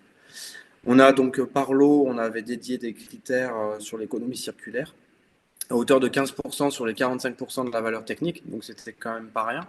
C'est-à-dire qu'on demandait vraiment à l'entreprise de se positionner, d'avoir un vrai mémoire spécifique et une vraie méthodologie. Et donc ça nous a permis de dégrader la note de certaines entreprises qui n'étaient pas, qui n'apportaient pas suffisamment d'assurance là-dedans, donc de les écarter. Et au contraire de mettre en valeur plus des entreprises qui avaient une vraie volonté, une vraie motivation ou des références. Par contre, on n'a pas demandé de qualification particulière pour ne pas fermer les portes. On n'a pas demandé de qualification particulière à part vraiment ce mémoire technique. On avait quand même des fiches ressources engageantes, pardon, qui nous permettaient d'assurer un peu les choses, de cadrer un peu les choses. Et donc, s'il y avait une différence là-dessus, on était toujours sur l'alternative et la variante de matériaux neufs à Isoku. La maîtrise d'ouvrage demandait aux entreprises de contacter leurs assurances pour apporter une réponse assurantielle là-dessus, ce qui a été fait par certaines entreprises. Donc ça, c'est nous, c'est ce qu'on a fait sur Bénézet. Il existe aussi la possibilité, et on s'est posé cette question-là, de créer un lot économie circulaire totalement dédié. Ça peut être un lot totalement dédié qui va assurer la déconstruction sélective, qui va mettre à disposition l'ensemble des matériaux que l'on souhaiterait utiliser dans notre projet ou qui peuvent nourrir d'autres plateformes ou d'autres associations ou d'autres partenaires de l'économie circulaire ou de la vente. Ça existe, il y a des euh, chantiers un peu porte ouverte où les plateformes, les gens viennent et puis ils peuvent faire leur petit marché un peu. C'est possible. Nous, on voulait pas fonctionner comme ça, mais c'est aussi possible de dédier un lot spécifique réemploi qui va être coordonné, mené par une entreprise particulière et un acteur particulier, ça peut être le cas, euh, et qui va nourrir les autres lots des matériaux nécessaires. C'est possible. Et ensuite, la phase travaux, donc c'est quand la théorie rencontre la réalité. Euh, donc, je vais faire un petit zoom sur les menuiseries extérieures en aluminium. On a récupéré 44 menuiseries de l'école existante, c'est-à-dire 44 fenêtres en châssis fixe qu'on est venu remettre sur notre projet. Ça, c'était une idée concours qu'on a pu du coup traduire vraiment concrètement. Donc ça, on est très content de l'avoir fait. Donc avec un test déjà pour vérifier le double vitrage. Et ensuite, c'est l'entreprise, donc SMAP en l'occurrence, qui a été retenue, qui était très engagée là-dedans, qui voulait vraiment profiter de ce chantier pour se former, pour avancer, pour faire monter en compétence ses équipes.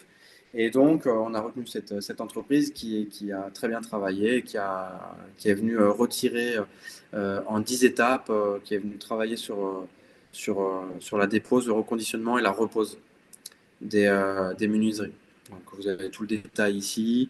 Il est venu les prendre proprement, les amener dans son entrepôt, les stocker, mais d'abord les retravailler un petit peu, enlever le vitrage, recalibrer les drainages, puisqu'on était sur des menuiseries horizontales, nous on les a posés à la verticale. Donc il est venu reconstituer un petit peu les bavettes, les systèmes de drainage euh, en partie basse, etc. Donc il y a eu tout un recalibrage, un retraitement, et ensuite une repose sur site. Voilà les photos de l'existant. On avait l'école existante avec toutes les fenêtres hautes ici qui nous ont intéressés, qui étaient fixes et qui nous ont intéressés pour ça, notamment. Donc, on voit le retraitement de l'entreprise dans l'atelier de l'entreprise SMAP. Euh, et ensuite, la repose. Ensuite, la repose et le produit final. Donc, c'est-à-dire qu'on est venu travailler sur ces menuiseries euh, en double vitrage qui existaient déjà sur les cols existantes et qu'on est venu repositionner sur ce qu'on a appelé, nous, la coursive bioclimatique, qui est une coursive à l'étage qui permet de distribuer toutes les salles de classe. C'est une coursive qui est non chauffée et ça a son importance, qui est non chauffée, qui est quand même isolée et qui permet de desservir toutes les salles de classe à l'étage. Et cette coursive, elle est accessible par des escaliers. Et donc, on voit des dimensions différentes entre les fenêtres plus fines, qui étaient celles-ci, et d'autres fenêtres un peu plus grandes. Et on est venu jouer avec pour créer un pianotage, euh, un rythme, voilà, une vibration dans la façade. Et on a pu installer ces fenêtres-là dans notre bâtiment, puisqu'on avait, on avait une approche qui limitait les risques.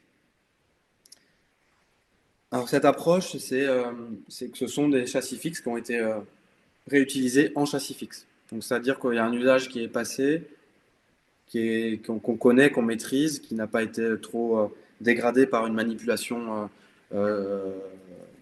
courante, régulière, et qui va se remettre en châssis fixe à l'étage.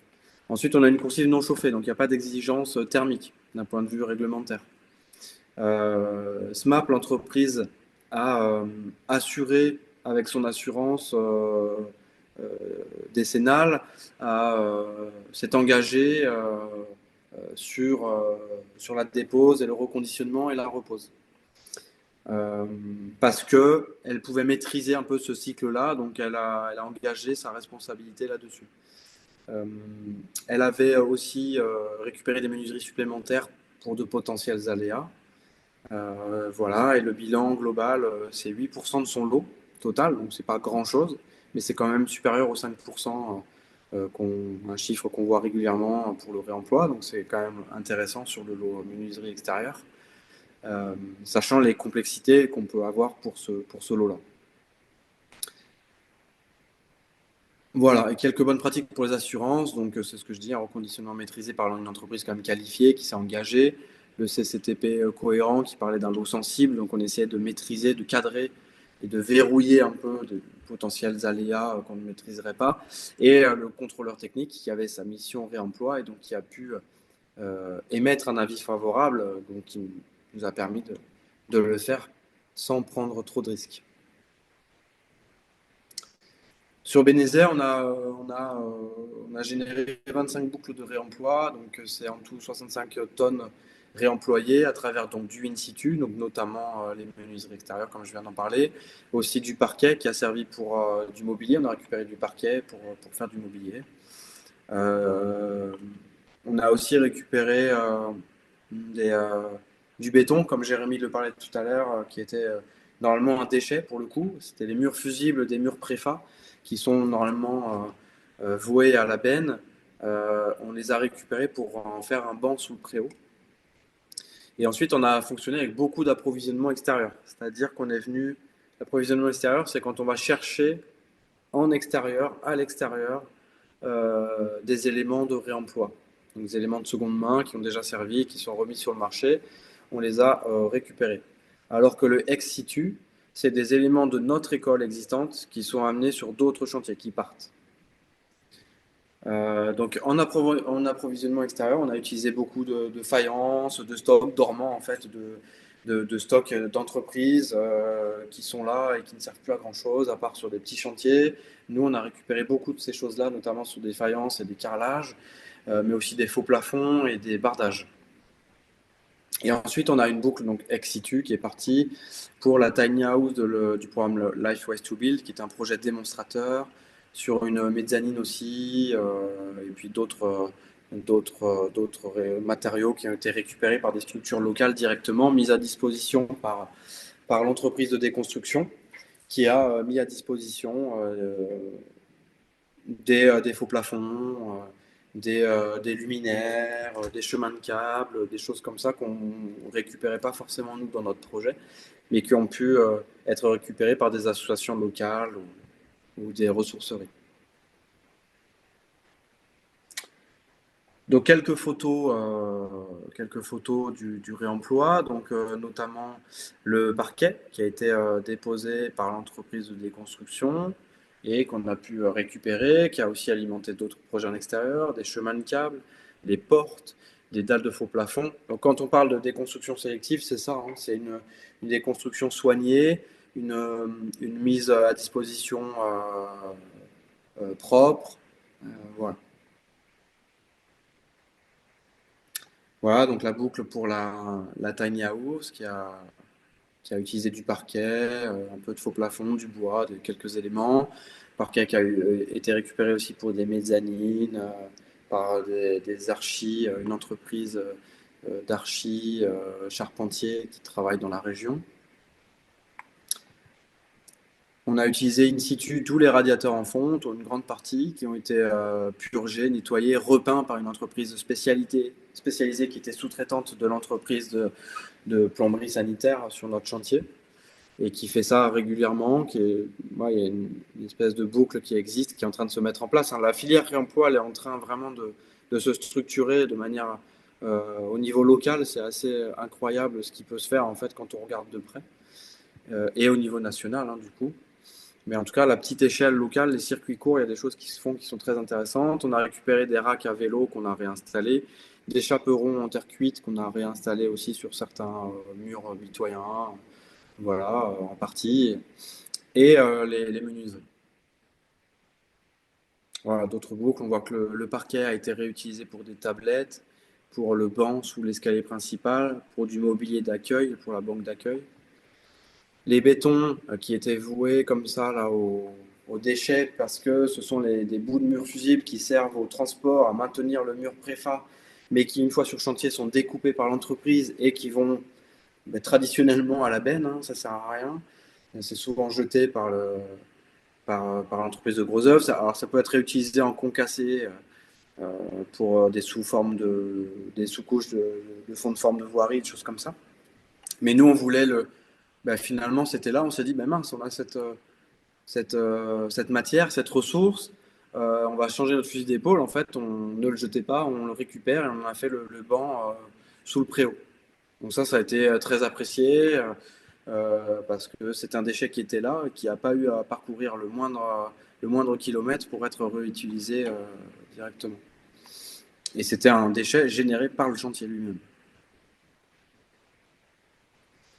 Les faïences et carreaux, voilà, on a fait du panachage. Donc là, on a passé du temps avec l'entreprise qui avait des fonds de stock. Il a fallu regarder exactement les quantités, voir nos besoins à nous. Et on a panaché, on a fait pas mal de choses un peu différentes. On a des locaux ménages en jaune flashy. Voilà, on a pas mal de choses qu'on n'avait pas imaginé au stade du concours, mais finalement, on s'est laissé porter par cette opportunité-là. Et on se retrouve avec beaucoup de choses différentes dans pas mal d'endroits, les sanitaires, la cuisine, etc. On a composé ça un peu à notre manière et nous, on trouve ça très, très sympa, surtout dans une école. En tout cas, on s'est laissé porter totalement par ce déstock-là. On a aussi utilisé du bardage qui était stocké au sein de l'atelier de l'entreprise avec qui on travaillait.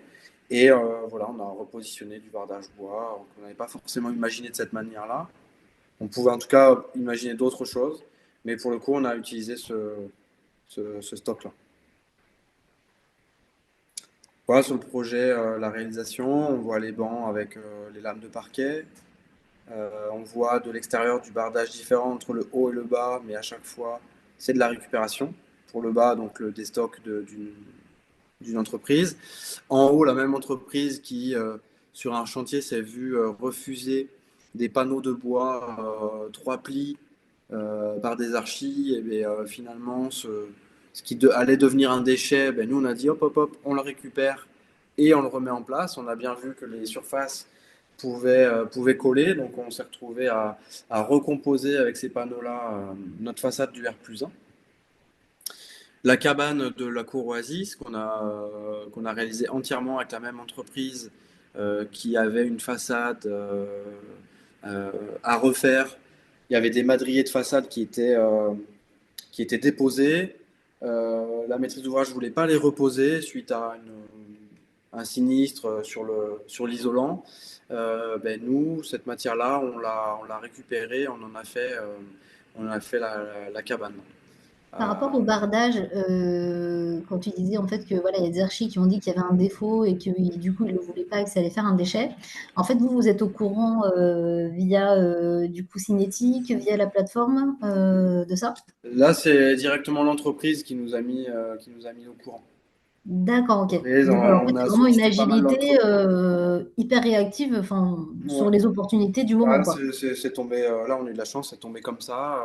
Ouais, Ça aurait pu être autre chose. En fait, dans son CCTP, l'entreprise avait du bardage de réemploi, mais la qualité n'était pas précisée. ouais, Et on d'accord. avait imaginé que ça pouvait être en métal.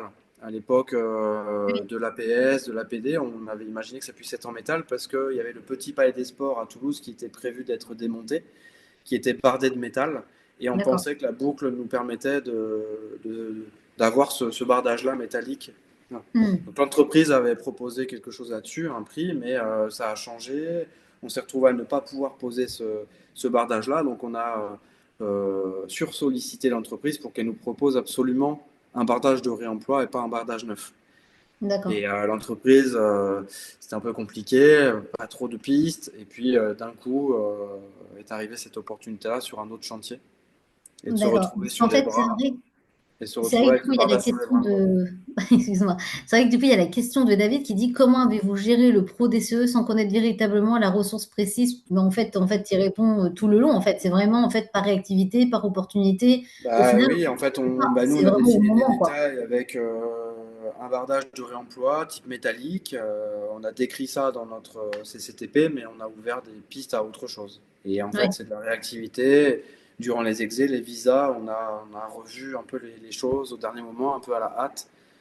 Voilà. Après, je pense aussi que l'ouverture au CCTP par rapport aux variantes est quand même un sujet intéressant, parce que c'est vrai que par réflexe, les acheteurs font quand même souvent variantes non autorisées, et c'est Tout à vrai que fait. ça ferme aussi pas mal d'opportunités quand même. Tout à fait. Alors, on a essayé de cadrer beaucoup parce qu'effectivement, la maîtrise d'ouvrage n'était pas forcément favorable à autant de variantes, etc. On en a eu beaucoup. Mais c'était aussi le choix de pousser le réemploi au maximum et bon, de s'assurer des secours possibles. Je rebondis Euh, un peu sur les questions-réponses, si tu me permets. J'ai une question qui est donc comment contrôler le vitrage feuilleté par rapport aux exigences DTU, test sur site ou certification de l'entreprise. Là, c'est un test sur site. L'entreprise a fait le test sur site et a vérifié après avec le bureau de contrôle. Euh, une fois que l'entreprise avait déposé les vitrages, elle a pu mener plus de tests et avec le bureau de contrôle, ils se sont échangés des informations pour vérifier la bonne conformité. D'accord. J'ai une question aussi sur les assurances. Donc, les assurances des entreprises pour des techniques non courantes n'ont pas été un obstacle lors de l'attribution des marchés. Bah, technique non courante, on n'a pas eu tant que ça finalement, au sens strict du terme. Oui, Donc ça a été. Après, certaines entreprises qui se sont engagées avec leurs assurances pour porter leurs responsabilités et l'afficher comme tel, comme le SMAP.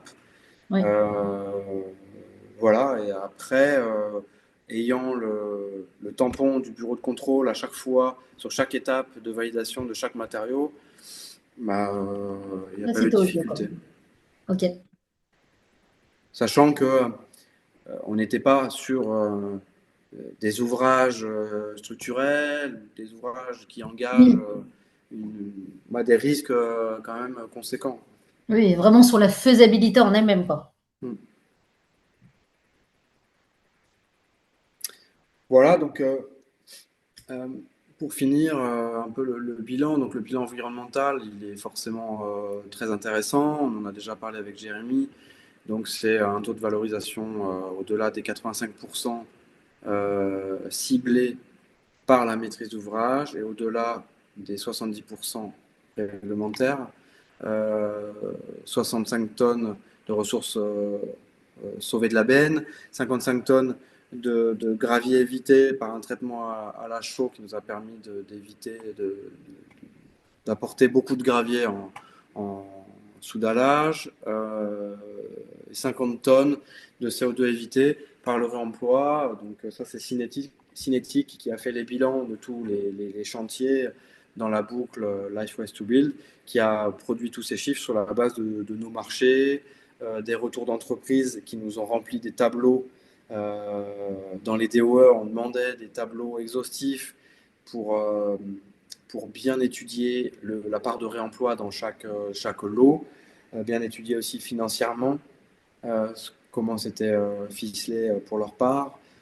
Voilà. Et donc en tout, 25 boucles de réemploi. Le bilan économique, pareil, ça c'est issu des données de Cinétique. On serait sur 50 000 euros à peine d'économie pour la maîtrise d'ouvrage, euh, avec des boucles réinvesties. En fait, le réemploi, ce qu'il faut savoir, c'est que maintenant, en moyenne, avec tous les retours d'expérience qu'on a au niveau national, en fait, on est en train de voir que ça ne coûte pas forcément plus cher.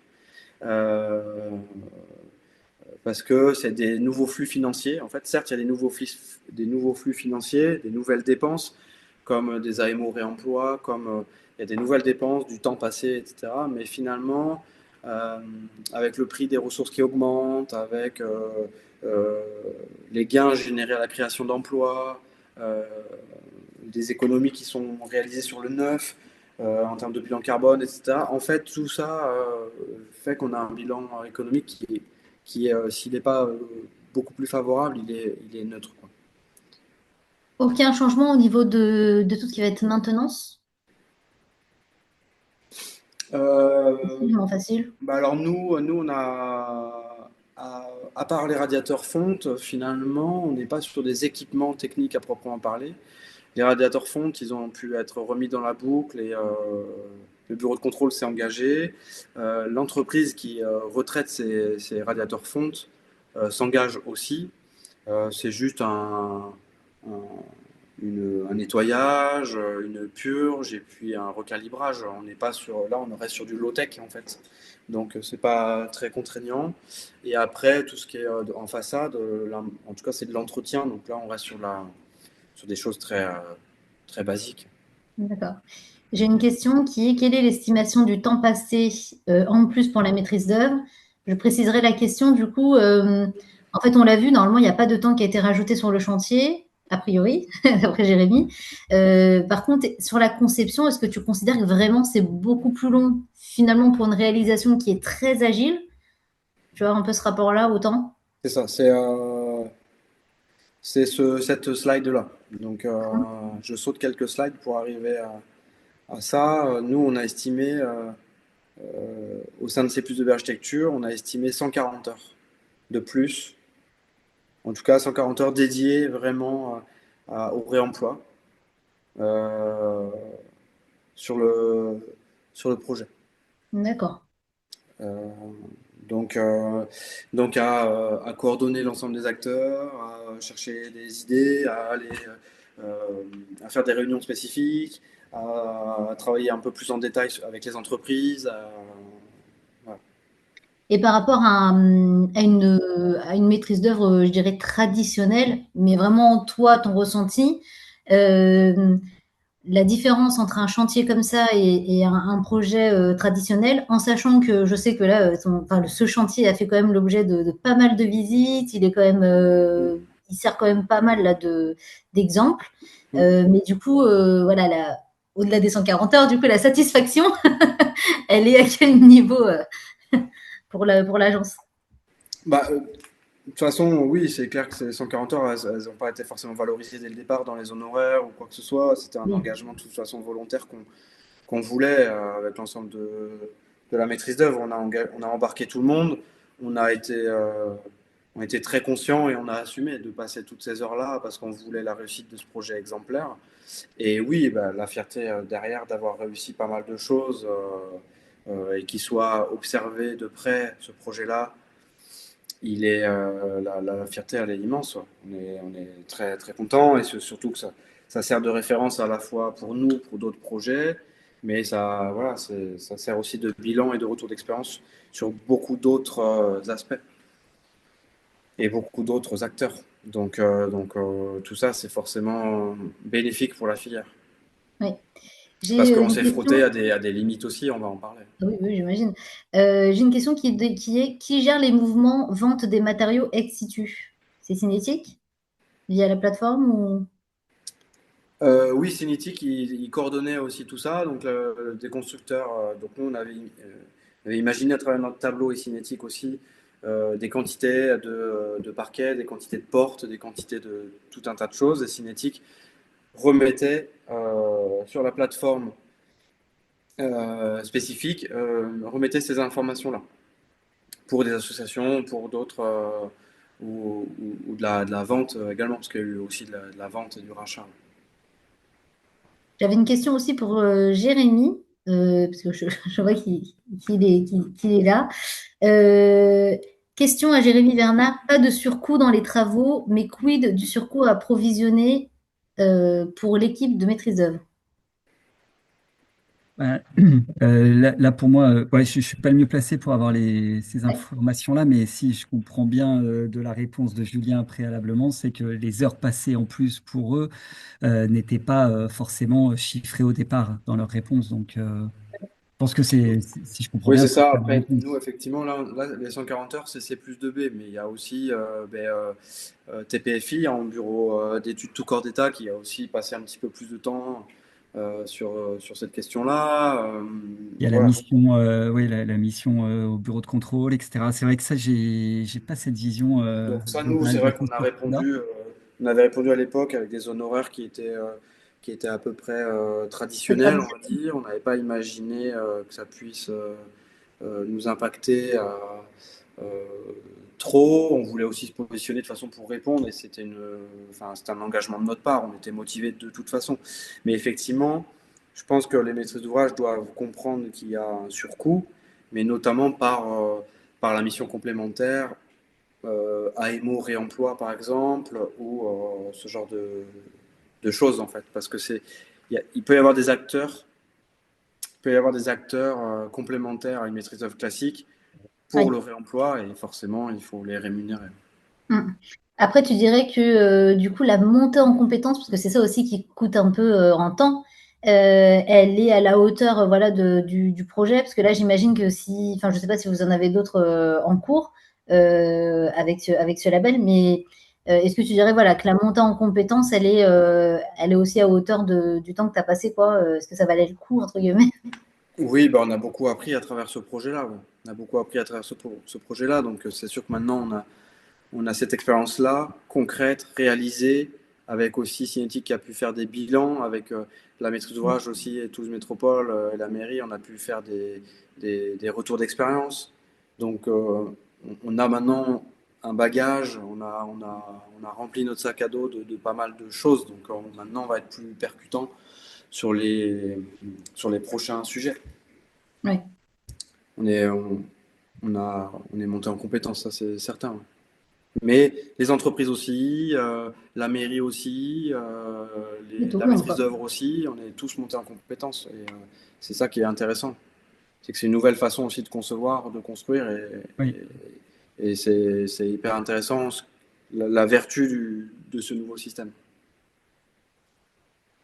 Donc juste pour finir, ouais, le coût du réemploi, bon, déconstruire les idées reçues, c'était ce que je disais tout à l'heure. Hein. Maintenant, on est en train de voir que le réemploi finalement ne coûte pas plus cher. Alors ça dépend, il y a des projets sur lesquels ça va coûter plus cher et des projets sur lesquels ça va coûter moins cher. Mais en tout cas, sur les premiers bilans qui tendent à se faire sur des retours d'expérience de différents projets à l'échelle nationale, on est en train de voir que c'est quand même vertueux. En tout cas, il y a des gains intéressants et puis c'est surtout qu'au niveau local, il y a des nouveaux emplois, il y a des entreprises qui se créent, et voilà, des designs qui se font. Jérémy, vous vouliez Oui, réagir? non, ben, c'était sur ce point-là, les externalités économiques sont aussi calculées dans le cadre du projet et je pourrais mettre un lien vers le bilan qui est accessible en ligne, hein. J'ai déjà mis un lien là sur les questions des menuiseries, je ne sais pas si ça a été vu dans les réponses sur les menuiseries extérieures. Donc ce bilan montre aussi qu'il y a ce qui nous intéresse nous, c'est qu'il y a beaucoup d'économies créées localement. C'est-à-dire qu'au lieu d'avoir une fuite avec de l'achat, avec de l'approvisionnement extérieur, là, on crée vraiment de l'emploi local. Et pareil, on a chiffré les externalités positives au regard des émissions de gaz à effet de serre évitées. Donc, Mm. des choses comme ça, et de la création d'emplois qui créent de la valeur localement. Donc, c'est aussi intéressant au niveau territorial. Voilà. Et- Et enfin, juste pour finir par rapport à notre projet, donc un peu ce qu'on a retiré comme conclusion, c'est donc les conditions de réussite. Voilà, les clés de la réussite de ce projet-là, ça a été une implication très forte de la MOA, donc au départ, la maîtrise d'ouvrage évidemment, mais de la maîtrise d'œuvre aussi, notamment où nous on s'est beaucoup investi, on a embarqué toute notre équipe avec nous et ça a été super, avec une mission bien dédiée. Le bureau de contrôle avec une mission réemploi, ça bah, pour moi c'est indispensable pour la réussite. L'intégration dès le concours et l'adaptabilité opérationnelle, ça on en a parlé déjà. Le diagnostic PEMD très en amont et le diagnostic ressources évidemment, c'est la base de tout. Des réunions dédiées, des outils partagés avec Cinétique hein, qui était très moteur là-dessus et qui permettait de coordonner tout le monde, et des entreprises volontaires. Parce qu'on a eu des entreprises volontaires quand même, il faut le souligner. Euh, et en fait, on voit que les entreprises, quand elles sont impliquées et quand on les embarque, elles veulent bien faire. Et c'est aussi du bon sens qui existe depuis longtemps. Hein. Les déconstructeurs ou les VRD, ils pratiquent le réemploi depuis très longtemps, sauf qu'ils ne le regardent pas au microscope comme c'est le cas depuis ces dernières années. Mais c'est des choses qui existent déjà. Récupérer un bout de béton, récupérer un peu de bois qu'on a démonté d'une charpente pour leur atelier, c'est déjà des choses qui existaient. Donc ça, c'est du bon sens qui là se généralise et il faut et qui se structure à travers des filières. Et puis, de toute façon, on est dans l'obligation de, de revoir notre façon de construire parce qu'il faut éviter tous ces déchets. Mais c'est déjà des choses qui existent. Donc il y a des entreprises qui sont plus ou moins volontaires et nous, on en a eu quand même des très intéressantes sur le projet. Par contre, quelques limites ou des freins, mais le site en lui-même, hein, nous, le projet, il était quand même très compliqué parce que, comme je vous l'ai montré précédemment, c'est un projet tout en longueur, en tout cas une parcelle tout en longueur. Et en plus, l'école qui était en continuité de fonctionnement était sur la parcelle juste à côté, dans des algécos, mais bénéficiait encore de sa cour comme la cour. Donc, on n'a pas pu utiliser la cour pour notre chantier. On a pu utiliser seulement Mm. une toute petite partie. Donc, il a fallu mettre la base vie, faire circuler les engins dans une parcelle exiguë, mais stocker quelques matériaux. On n'a pas pu le faire. Stocker le matériau, c'était clairement identifié comme une impossibilité de le faire. Donc, il a fallu trouver des entreprises qui pouvaient stocker, prendre chez elles ou aussi utiliser la plateforme de Life Waste to Build et les autres chantiers exemplaires pour utiliser des capacités de stockage ailleurs. Donc ça nous a un peu aidé, mais sinon la capacité du site est très importante.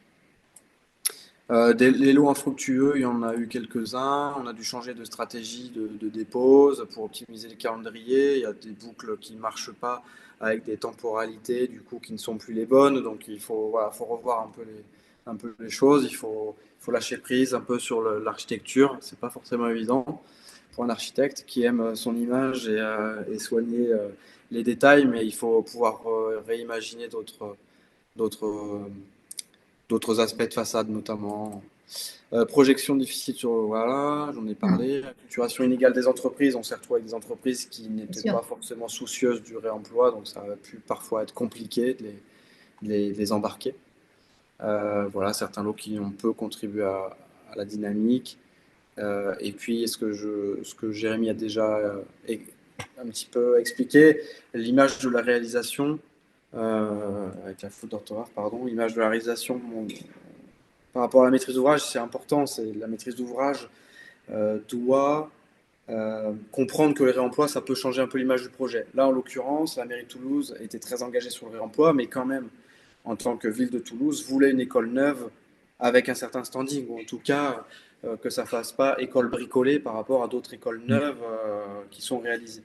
Donc, c'était important quand même de réussir ce pari-là, d'offrir au sein de l'école, dans les salles de classe, une ambiance d'école normale, Et donc ça, on a plutôt réussi le pari en assumant quand même Très un choix réussi. d'écriture un petit peu assumé avec des matériaux bruts. Mais on a fait valider ça avec la maîtrise d'ouvrage en cours de chantier avec une salle témoin pour leur montrer. Et puis on a Ah fait de la oui. pédagogie aussi et ça a été finalement apprécié. Et ce qui a été apprécié aussi des usagers et des enfants, c'est de retrouver des marqueurs de leur école d'avant dans l'école nouvelle. Ça, Donc j'avais d'ailleurs la question, où sont les chérubins? et oui, ben, les chérubins ont été remis sur un petit socle béton dans le parvis d'entrée, dans un massif planté. Tout va bien. Il y a ouais, euh, la gestion patrimoine de la ville de Toulouse qui s'en est occupée et qui en a pris soin pendant toute la durée du chantier. Mais c'est Jérémy, vrai que vous c'est vouliez super de voir. rebondir sur quelque chose, non? Je vous vois. Non, c'était ça, je voulais parler de ça. D'accord. En tout Non, Non, cas, mais c'est en top. fait, c'était sur l'image. Nous, oui. on était très soucieux quoi, pour que ça réussisse pour nous, l'économie circulaire dans le BTP, il faut que le réemploi il soit pas caché dans les locaux techniques. On veut que le réemploi il devienne invisible. En fait, c'est pour nous la condition de réussite à l'échelle, c'est quand les matériaux peuvent être intégrés sans que ça se voit. Hmm. Ouais, C'est un vrai très défi. important de ne pas être dans du dégradé. Oui. Hmm. C'est ça. Et après, ce qui est intéressant de voir, c'est que voilà, les enfants, les enseignants, il y a certains marqueurs qu'ils retrouvent, en tout cas, on leur explique, un livret qui a été effectué, quelques reportages qui ont été effectués, donc il y a des visites aussi, donc ils comprennent qu'il se passe quelque chose autour de leur école et ils comprennent que c'est les anciennes fenêtres, que c'est Ouais. les anciens sanitaires en partie. Ouais, Euh, c'est le moment en fait d'être très pédagogue finalement aussi pour les ouais, enfants. puis ça fait le lien, puis ça fait le lien avec l'histoire du site, ça fait le lien avec la nouvelle génération qui doit s'emparer de ces sujets-là aussi. Donc Hmm. comment on réintègre ça au plus près des- de l'avenir, quoi. Des Hmm. enfants qui profitent de leur lieu en comprenant un petit peu ce qui s'est passé. Super. Voilà, j'ai d'autres slides, mais on peut passer plus rapidement, je pense qu'on va arriver à la fin. Et du coup, Jérémy, vous indiquiez que c'était justement un des chantiers sur lesquels vous étiez très satisfait du coup du rendu. Oui, tout à fait. On en a un autre, la construction du siège de GA Smart Building, qui est aussi très, très intéressant parce que ça montre que pour voilà, du tertiaire, de standing, on arrive à faire 12% d'intégration de matériaux de réemploi. Voilà, c'est les deux réussites de construction qu'on a attendu très, vraiment au début. On a dû convaincre en disant le réemploi c'est faisable, c'est possible et à la fin ça donnera des qualitatifs. Au début c'était un peu un pari quoi. Et du coup d'avoir ces réussites-là, nous on les exploite beaucoup pour justement essayer de convaincre sur la pertinence du réemploi. Et du coup, c'est vrai que c'est itératif parce que par rapport à ce que disait Julien, par exemple, peut-être en amont, faire intervenir un AMO spécialisé vraiment dans le réemploi, etc. Est-ce qu'il y a du coup, des premières conclusions, on va dire, qui sont tirées justement de ces deux chantiers réussis, mais pour que ce soit itératif, on va dire, dans le passage des marchés ou dans les attentions particulières pour le CCTB, par exemple? Bah ça, c'est le travail que fait Cinétique depuis 4 ans et demi, depuis le début du projet. On a un closier, quoi, ils ont un closier type qui révise en permanence avec D'accord. des tests. Là, par exemple, le hall 9, donc un des halls qui reste du parc des Expos, qui est un chantier pour faire la nouvelle déchetterie urbaine de Déco 7. Ils ont par exemple innové en faisant un lot dédié économie circulaire qui comporte la dépose soignée, le stockage, l'AMO réemploi, l'approvisionnement des entreprises. Donc voilà, il y a D'accord. un lot, au lieu d'avoir un lot déchets et un lot, et dedans, il y a aussi le lot gestion des déchets, mais au lieu d'avoir un lot déchets et le reste par ailleurs, là, il y a un lot dédié économie circulaire. Donc ça, c'est des tests, par exemple, qui sont faits et qui semblent là, pour l'instant, très, très concluants. Ouais. D'accord. Donc là, Et, on est vraiment dans et l'expérimentation avec voilà, très itératif et des améliorations continues oui, puis il y a des au choses, cours des chantiers. on voit que quoi, nous, sur l'observation, sur les 4 ans et demi, là, il y a des choses qui ont été testées à un moment, qui ont été difficiles. Maintenant, je suis sûr qu'elles seraient faites aujourd'hui. de par ces expériences réalisées, maintenant deviennent beaucoup plus faciles, quoi. Avant la question de l'assurabilité, on nous disait c'est pas possible, vous n'allez pas réussir à assurer. Là, on voit qu'il y a une des charpentes du parc des Expos qui a été remontée complètement et qui est assurée. Voilà, il y a un nouveau hall fabriqué ailleurs avec la charpente d'un des voilà des hangars. Ben, voilà, on sait que c'est possible tout ça. D'accord. Merci beaucoup. Julien, est-ce que tu voulais conclure du coup Ouais, sur c'est ce bon. projet? Il y avait deux, trois slides à la fin qui mettaient Oui, comment s'inspirer. Nous, on s'est inspiré de certaines agences qui pratiquent déjà le réemploi ou de d'accord. Booster du réemploi, Bellastock qui travaille ça. Et il y a aussi des guides, des référentiels qui existent, donc faut aller piocher là-dedans. Et où trouver la ressource? Ben, le sourcing local, c'est indispensable. Il y a des filières, et la filière globale se structure. Et donc, il y a des plateformes, des ressourceries, du réseau, des stocks dormants, plein de choses pour Comme tu disais, réussir. en fait, c'est vraiment, ça se met de plus en plus en place, ça devient du bon sens, on est vraiment sur quelque chose qui se déploie de plus en plus quand même. Tout à fait. Bah, Ok, top. merveilleux. Je pense que vous avez répondu à toutes les questions. Elia, tu as maîtrisé tout d'une main de maître. Impeccable. Ah, C'est eux qui ont bien géré, hein, moi, oui, oui, mais absolument. Mais écoute, j'ai vu animatrice remarquable. Euh, Jérémy Bernard, Julien Coutinho, Elia Frioul, évidemment, je vous remercie grandement. Alors, pour le partage de votre expertise, expérience, évidemment, vous avez tout donné à voir et c'était fabuleux en co-animation. Merci à Julien et à Jérémy qui ont répondu positivement aussi Oui. voilà, à ce sujet et surtout bah, voilà, avec une organisation avec les plannings de chacun. Donc merci beaucoup à vous deux. Un Merci. grand merci à vous trois en tout cas et un grand merci aussi aux participants et participantes et très belle soirée et bon repos. C'est important. Oui. Merci. Oui, grand Merci. merci, Julien Merci et à Julien. vous, avec plaisir. Merci. Belle soirée. Au revoir. Très bonne Au soirée. revoir. Merci. Merci à tous.